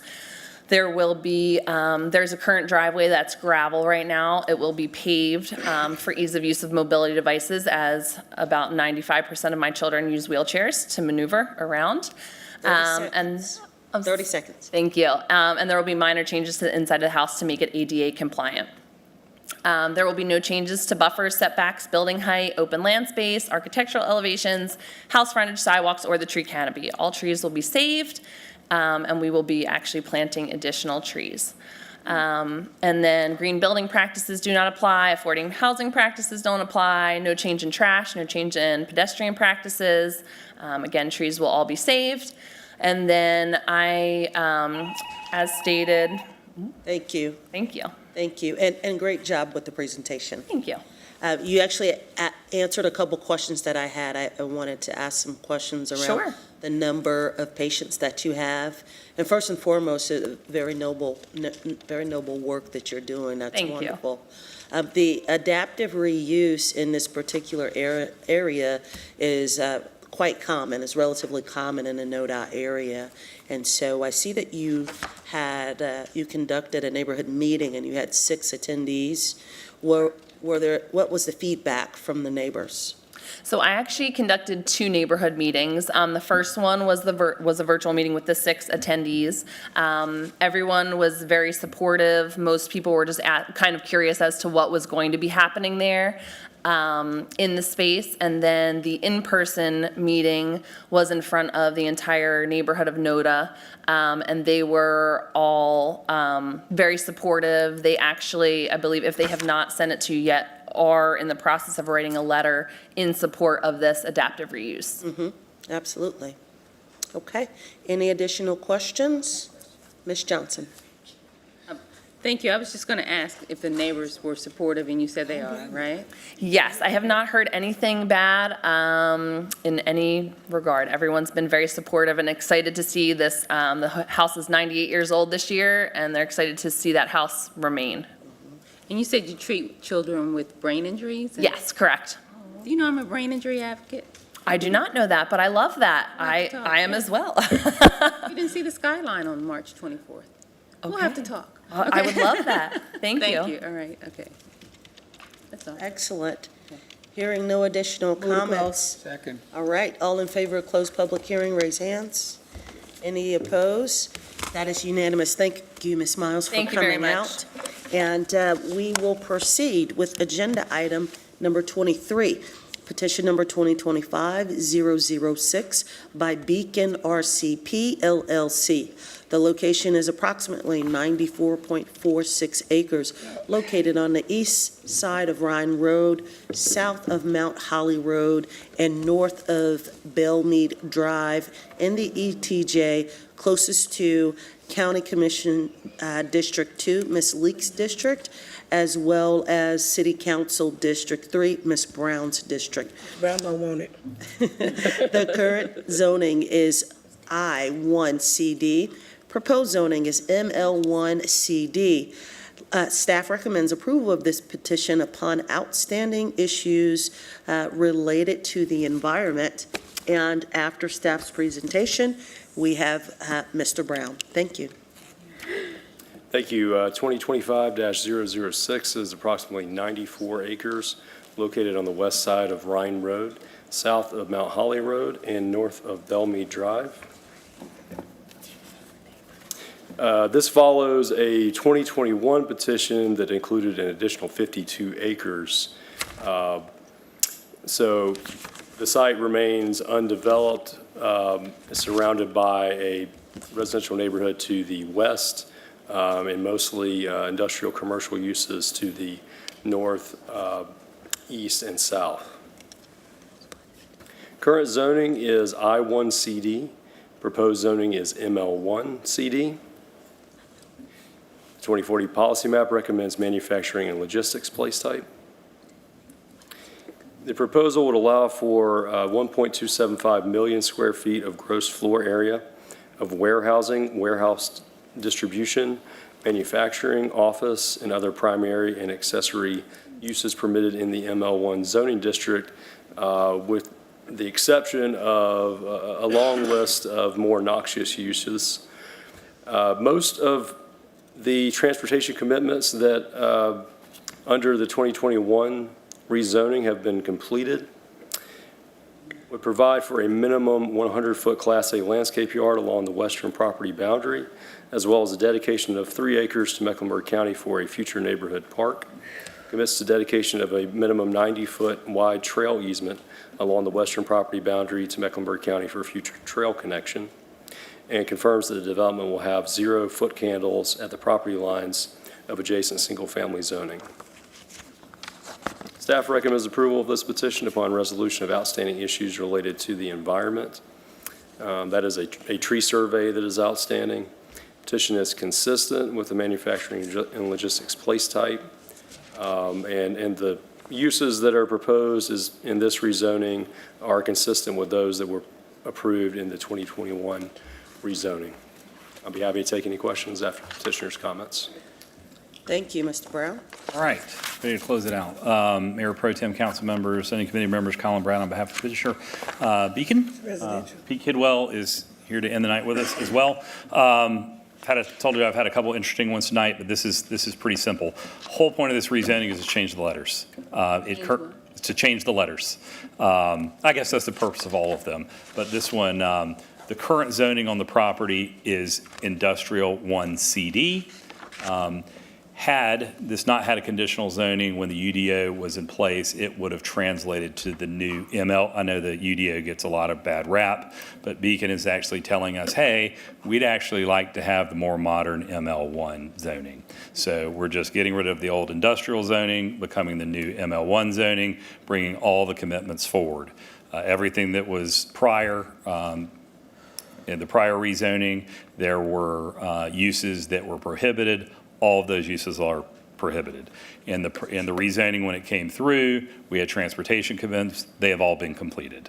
So the purpose is to take, as Beacon is taking this to market and attracting tenants to the site, believe it or not, people are now familiar with the UDO.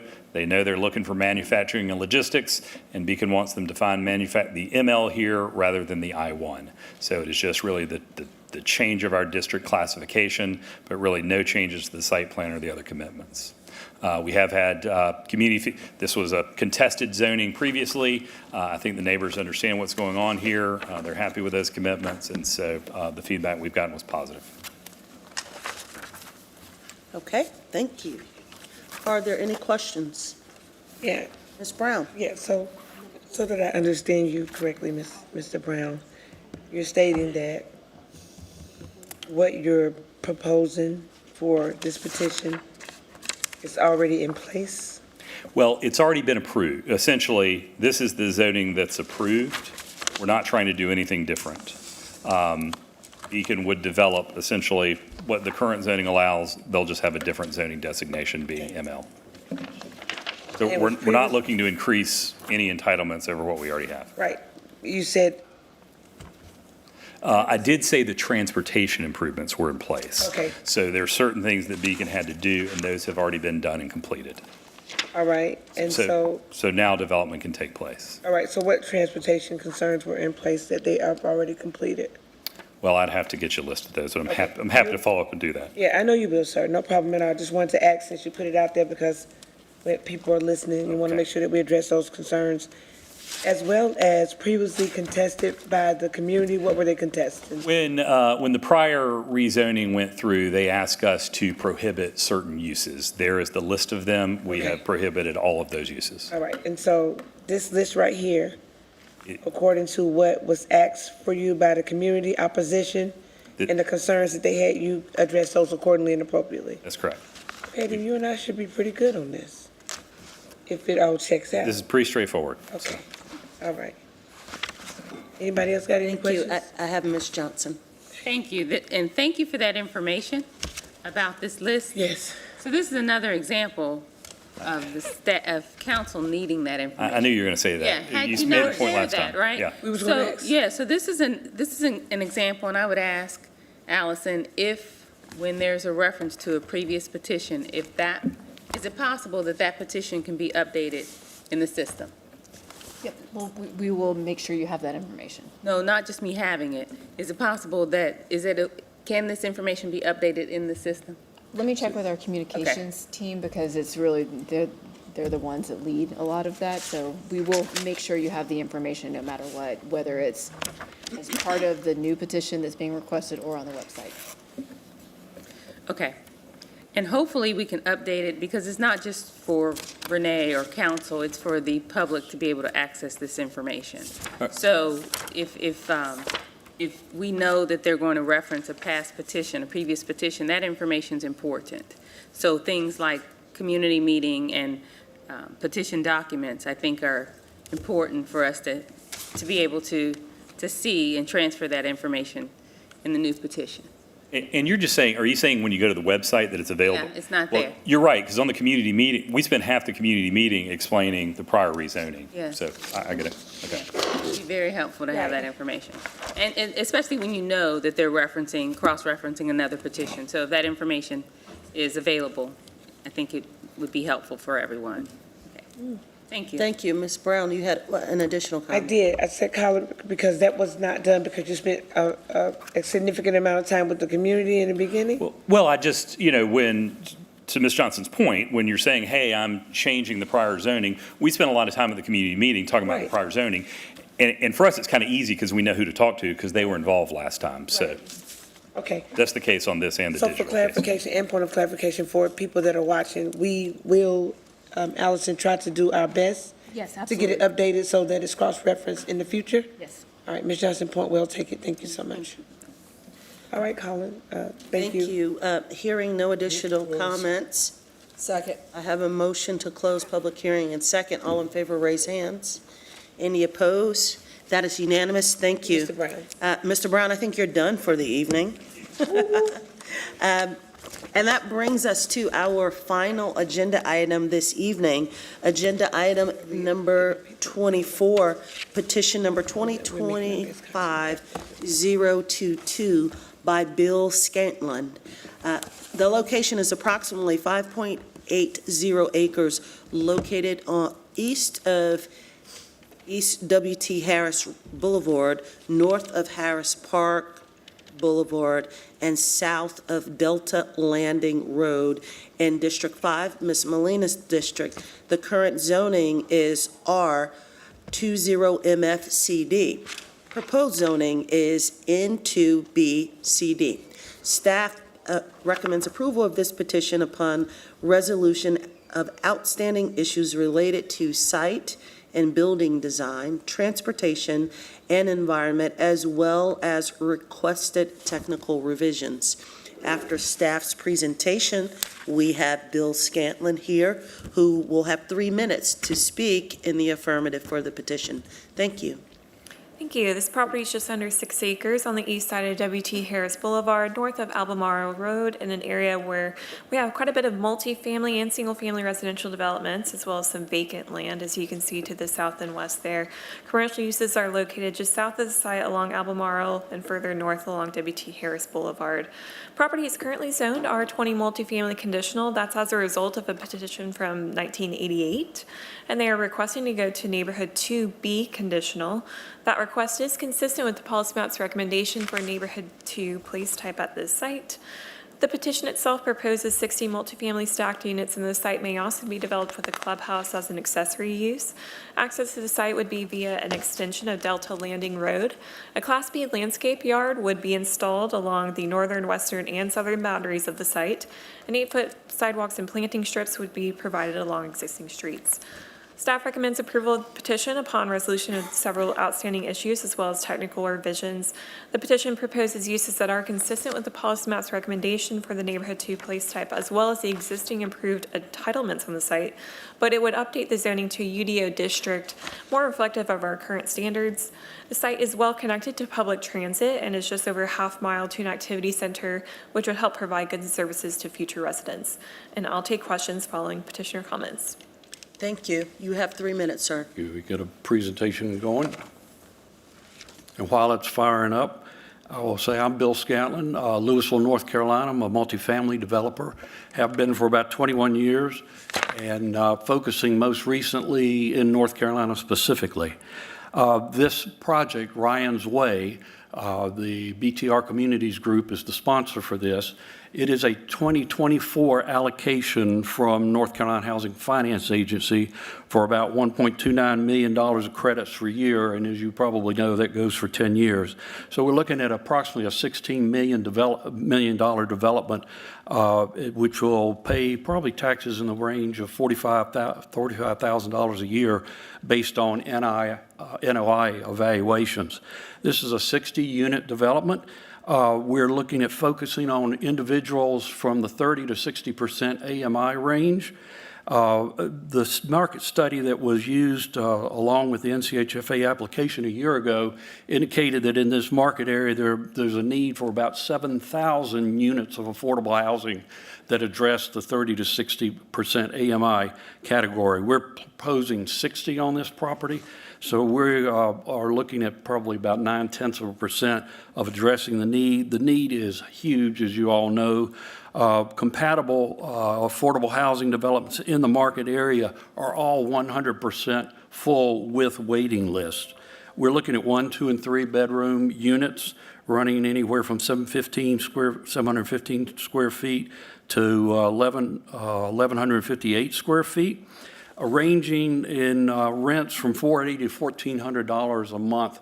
Those specifically keep the tenants' rent payment for housing in the 35% range of their adjusted income. I'm sure these are numbers that y'all are familiar with, as much affordable housing as you attend to here in Charlotte. I want to also point out to you that this is a brownfield site. From 1948 to about 1990, there was flight training and aircraft maintenance on this site. So we are working with DEQ, already have an environmental work plan in place. We have just been approved for the Brownfields program, and we're proceeding on with the Brownfield agreement, which we think we'll have in a few months. So we're being able, with this project, to not only bring affordable housing to the area, but also to put a parcel of land back into service that otherwise would not be. 20 seconds. Answer questions. Thank you, sir. I have Ms. Molina. Thank you, Mayor Pro Tem. Mr. Scanlon, thank you for coming out tonight. Sure. We've not spoken yet, so I definitely look forward to having a conversation. Sure. And colleagues, just for context, I want to let you know where the Hickory Grove Baptist Church, you know where the Hickory Grove Library is? I just put the map up. It's literally like a quarter mile down. So the area where it used to be, there's actually an existing apartment complex there. I drove it. It's an existing apartment complex right there, and it used to be like an old. It used to be an old airport landing area. Aircraft maintenance. Yeah, years and years ago. And so that area I know well, but I'm wondering that there was only one person to show up at the community meeting. And that, correct. So what I'm starting to, and that's not to say that was on you, but what I'm starting to find often is, like, I got one opportunity that we're pedaling backwards because as soon as the community found out about it, they started contacting me. And especially in zoning petitions, often that's what happens. And that's why I've been explaining incrementally for the night, because what I find the longer I'm in this position is that we have community members that really just aren't adept at this process. And so by the time they understand what's going on, we're probably right at the decision making. And this isn't a new phenomenon. This has been happening forever, right? But if, let's say tonight, there's no one here to oppose, I haven't spoken to you or spoken to anyone who's adjacent to the neighborhood, based on what I'm saying or what I'm hearing from you, it don't sound too far from what's already starting to happen. It's so the I'm same not process. presenting any type of opposition. I'm just saying that, I haven't been able to speak with anybody at all, including you, so I need to be able to do that. But then what we find in some cases is that when we get to that decisioning, someone actually figures out what's going on. And then they're like, we want you to vote no, because they haven't really been brought along on the journey with us. And so I think once this is done, what I would like to be able to do is to speak to you to learn more about what you're proposing. You're absolutely right. There is always a need for affordable living opportunities, not only in East Charlotte, but throughout our city. And so anytime that we can achieve that, especially where there are, you know, additional credits, and you didn't even speak of the Housing Trust Fund, so this is something that you've endeavored on your own, which is commendable. But we, you know, anytime we could do that successfully, it's a win. I just need to make sure that the community perspective has already been taken care of, you know, and that I have some kind of conversation with you. Sure. To meet you and know what you'd like to do in the district. Can I address a couple of points there? The surrounding area, it did not surprise me that we did not have folks show up for this because, as you mentioned, immediately to our northeast is Hub on Harris, which is 200 and plus affordable housing units that were just recently completed. And so, you know, the individuals there from the apartments are not going to be invited to a public hearing. It's the owners of that complex. So right behind that complex is some condo owners, and I know about 10, hold on. I know a bunch of them that live there, right? So one of them ran for the North Carolina House many, many years ago and is very, very active in the community, and there are about 5 people that I could call on the phone right now that I know. See, I've lived in Charlotte for 21 years too, and that's I'm telling my age, but it's a good portion of my life. But I've always been active. So when we start talking neighborhoods, and I've done everything from community organizing to knocking on doors to really getting to know people. I went to see where this is. There is a townhome community that's a walk. That's right behind Hub on behind Hub, right. yeah. And there's a whole neighborhood of ownership right there. I know there are apartments on both sides, and I live about 10 miles from here, 5 or 10 miles, so I drive it every day. Yeah. So that's also another thing. So I know it well. I get what you're saying. This isn't opposition. This is really just saying, I want to make sure we've checked that box so that if it comes to a point where we're saying as a council, we'd like to move forward with this, that we've done the checkbox position of reaching out to the neighborhood and, you know, making sure that we've covered that. Sure. And we did reach out to everyone that was, names that were provided from your zoning staff. Yeah, well, I look forward to having a conversation with you, and we can go from there. I think it'd be great. Thank you. Thank you so much. Thank you, Ms. Molina. You know, I too am a bit surprised that only one person showed up to the community meeting, given the level of involvement of some members in that area, and the proximity to the church. And so, you know, just a question for staff, as you know, it's a constant battle. Sure. We have these recurring conversations around more exposure, trying to reach community, ensure they know when they see that Z up there what that means, adding a QR code, et cetera. But I wonder if we can look into the possibility of leveraging the churches that are in our community to disseminate information such as this, with such a large church so proximate to this area, and you're talking about 60 units, which is not insignificant. They're all on a monthly basis around development that's proposed proximate to their area. Okay, yeah, I mean, I can look at what's possible. I will just add in terms of our communication, of course, we have the required noticing when a petition becomes active. We also do additional noticing beyond that and beyond the rezoning sign that you see posted at the site. We post on Nextdoor twice throughout a petition's life cycle when it becomes active and right before public hearing. And that's begun to get a lot more engagement than it did at first, and that's been a good avenue for us. And the Housing and Neighborhood Services provides that list of the neighborhood leaders that we have to reach out to on our notices, as well as the petitioner's community meeting notice. But I can ask about what data we have in terms of churches and how to best reach them. But honestly, a lot of that work would typically maybe best done through the petitioner as well in their community engagement, if they're not formally captured on our community engagement list provided by Housing and Neighborhood Services. But I'll see what's possible and get more information on that. Thank you. Thank you. Okay, I have Ms. Johnson. Thank you. Thank you, Mayor Pro Tem. And thank you, Mr. Scantlin, for the proposal. I'd love to know more about Ryan's Way, LLC. Perhaps we can talk offline also. But I wanted And let me say, when we're talking about the outreach, we know that you've done what you were required to do. This is a discussion that council has often. So hopefully, too often, right? So hopefully in our referral, that's something we can discuss, in changing or improving the outcome or outreach. I wanted to clarify the numbers that you gave. Sure. Okay, you mentioned the housing deficit. Did you say 7,000 or 70,000?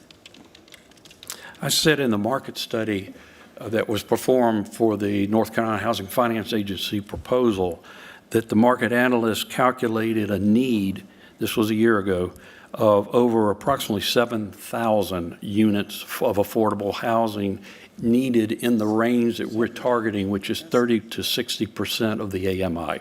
70 or 70,000? 70,000. 7,000. Okay, so. 7 So and 3 zeros. Hang on, I think you were, to add another level of specificity, you were talking about a 30 to 60% and not all affordable Yeah, this was housing. 30 to 60%, and of which we would be addressing about 1%. But I just wanted him to. Is The that, reason why I ask is we've been told that the deficit is 30 to 40,000 years ago. So we think in this area, it's closer to 70,000. So that's what, I'd love to know where you got your information, because we've been given numbers at least 30,000 for years. So, and then you mentioned 45,000. $45,000 is what, based on net operating income evaluation, would be the taxes that this project would be paying on a yearly basis. Okay. 45,000. Taxes. As you probably know, affordable housing is evaluated differently in terms of calculating taxes. I suspect you know that. And then you said the rent's going to start at $480? Right now, and these would be subject to change because these are the rents that we had when we put our application together last year. They'll be reevaluated. It'll be another 18, 24 months before this project, is completed. But at the time of the application, we were looking at the lowest rents, which would be for a one-bedroom at 30% AMI at $480. And on the higher end, which would be a three-bedroom for 60% at $1,400. So that's the range that we're working with. I'm sorry, 1,600? 14. 1,400. 14. That translates into income range of about $22,000 to $60,000 for income for individuals and families who would be living there. In 2060. And so 60,000 is at 60% AMI? That would be correct. Okay. So what AMI number do you have in your report? Because I asked staff for this information during our last committee meeting, so I'm hoping to get that information. What median income are you using? I'm not sure I completely understand the question. The project will have units available to 30%, up through 60%. 30% to 60% of the area median income. That's correct. Right. So do you have the number of the median? The area median income that you're using? I mean, I guess we could do some math. Area median income. Ms. Johnson? Yeah, Ms. Johnson, I think if it's 60%, and he's saying $60,000 is the ceiling, then that's going to be on a basis of $100,000 being 100% AMI. So our area median income in Charlotte now is $100,000? It's about 107, I believe. I don't have it written down here, but I think it's about $107,000. $107,000, okay. Can we get staff to verify that? Yes, so this petition in its current form doesn't have the affordability commitment lined out because they were needing to get to a public hearing sooner rather than later because of the credits that they're dealing with. But we're going to be working with Housing and Neighborhood Services to make sure that every condition about the affordable housing meets what they would define for the area median income and is enforceable by Housing and Neighborhood Standards needs. So let me clarify before our city attorney says anything. I know that it's not just based on this income. He's bringing up area median income. I had asked the staff, we would like information on what the area median income is here in Charlotte. Yeah, so we can not from you, not today. I'm just saying staff. Thank you. I don't expect. You know what? Thank you for the work you do. I don't expect the zoning a manager to know that. But Allison, if we can get that information, that'd be great. Thank you. Okay. Any additional comments? Move to close. Second. Second. Okay. All in favor to close public hearing, raise hands. to Any adjourn. opposed? Second. That's unanimous. I have a motion to adjourn and second. Everyone go home and have a wonderful evening. Thank you.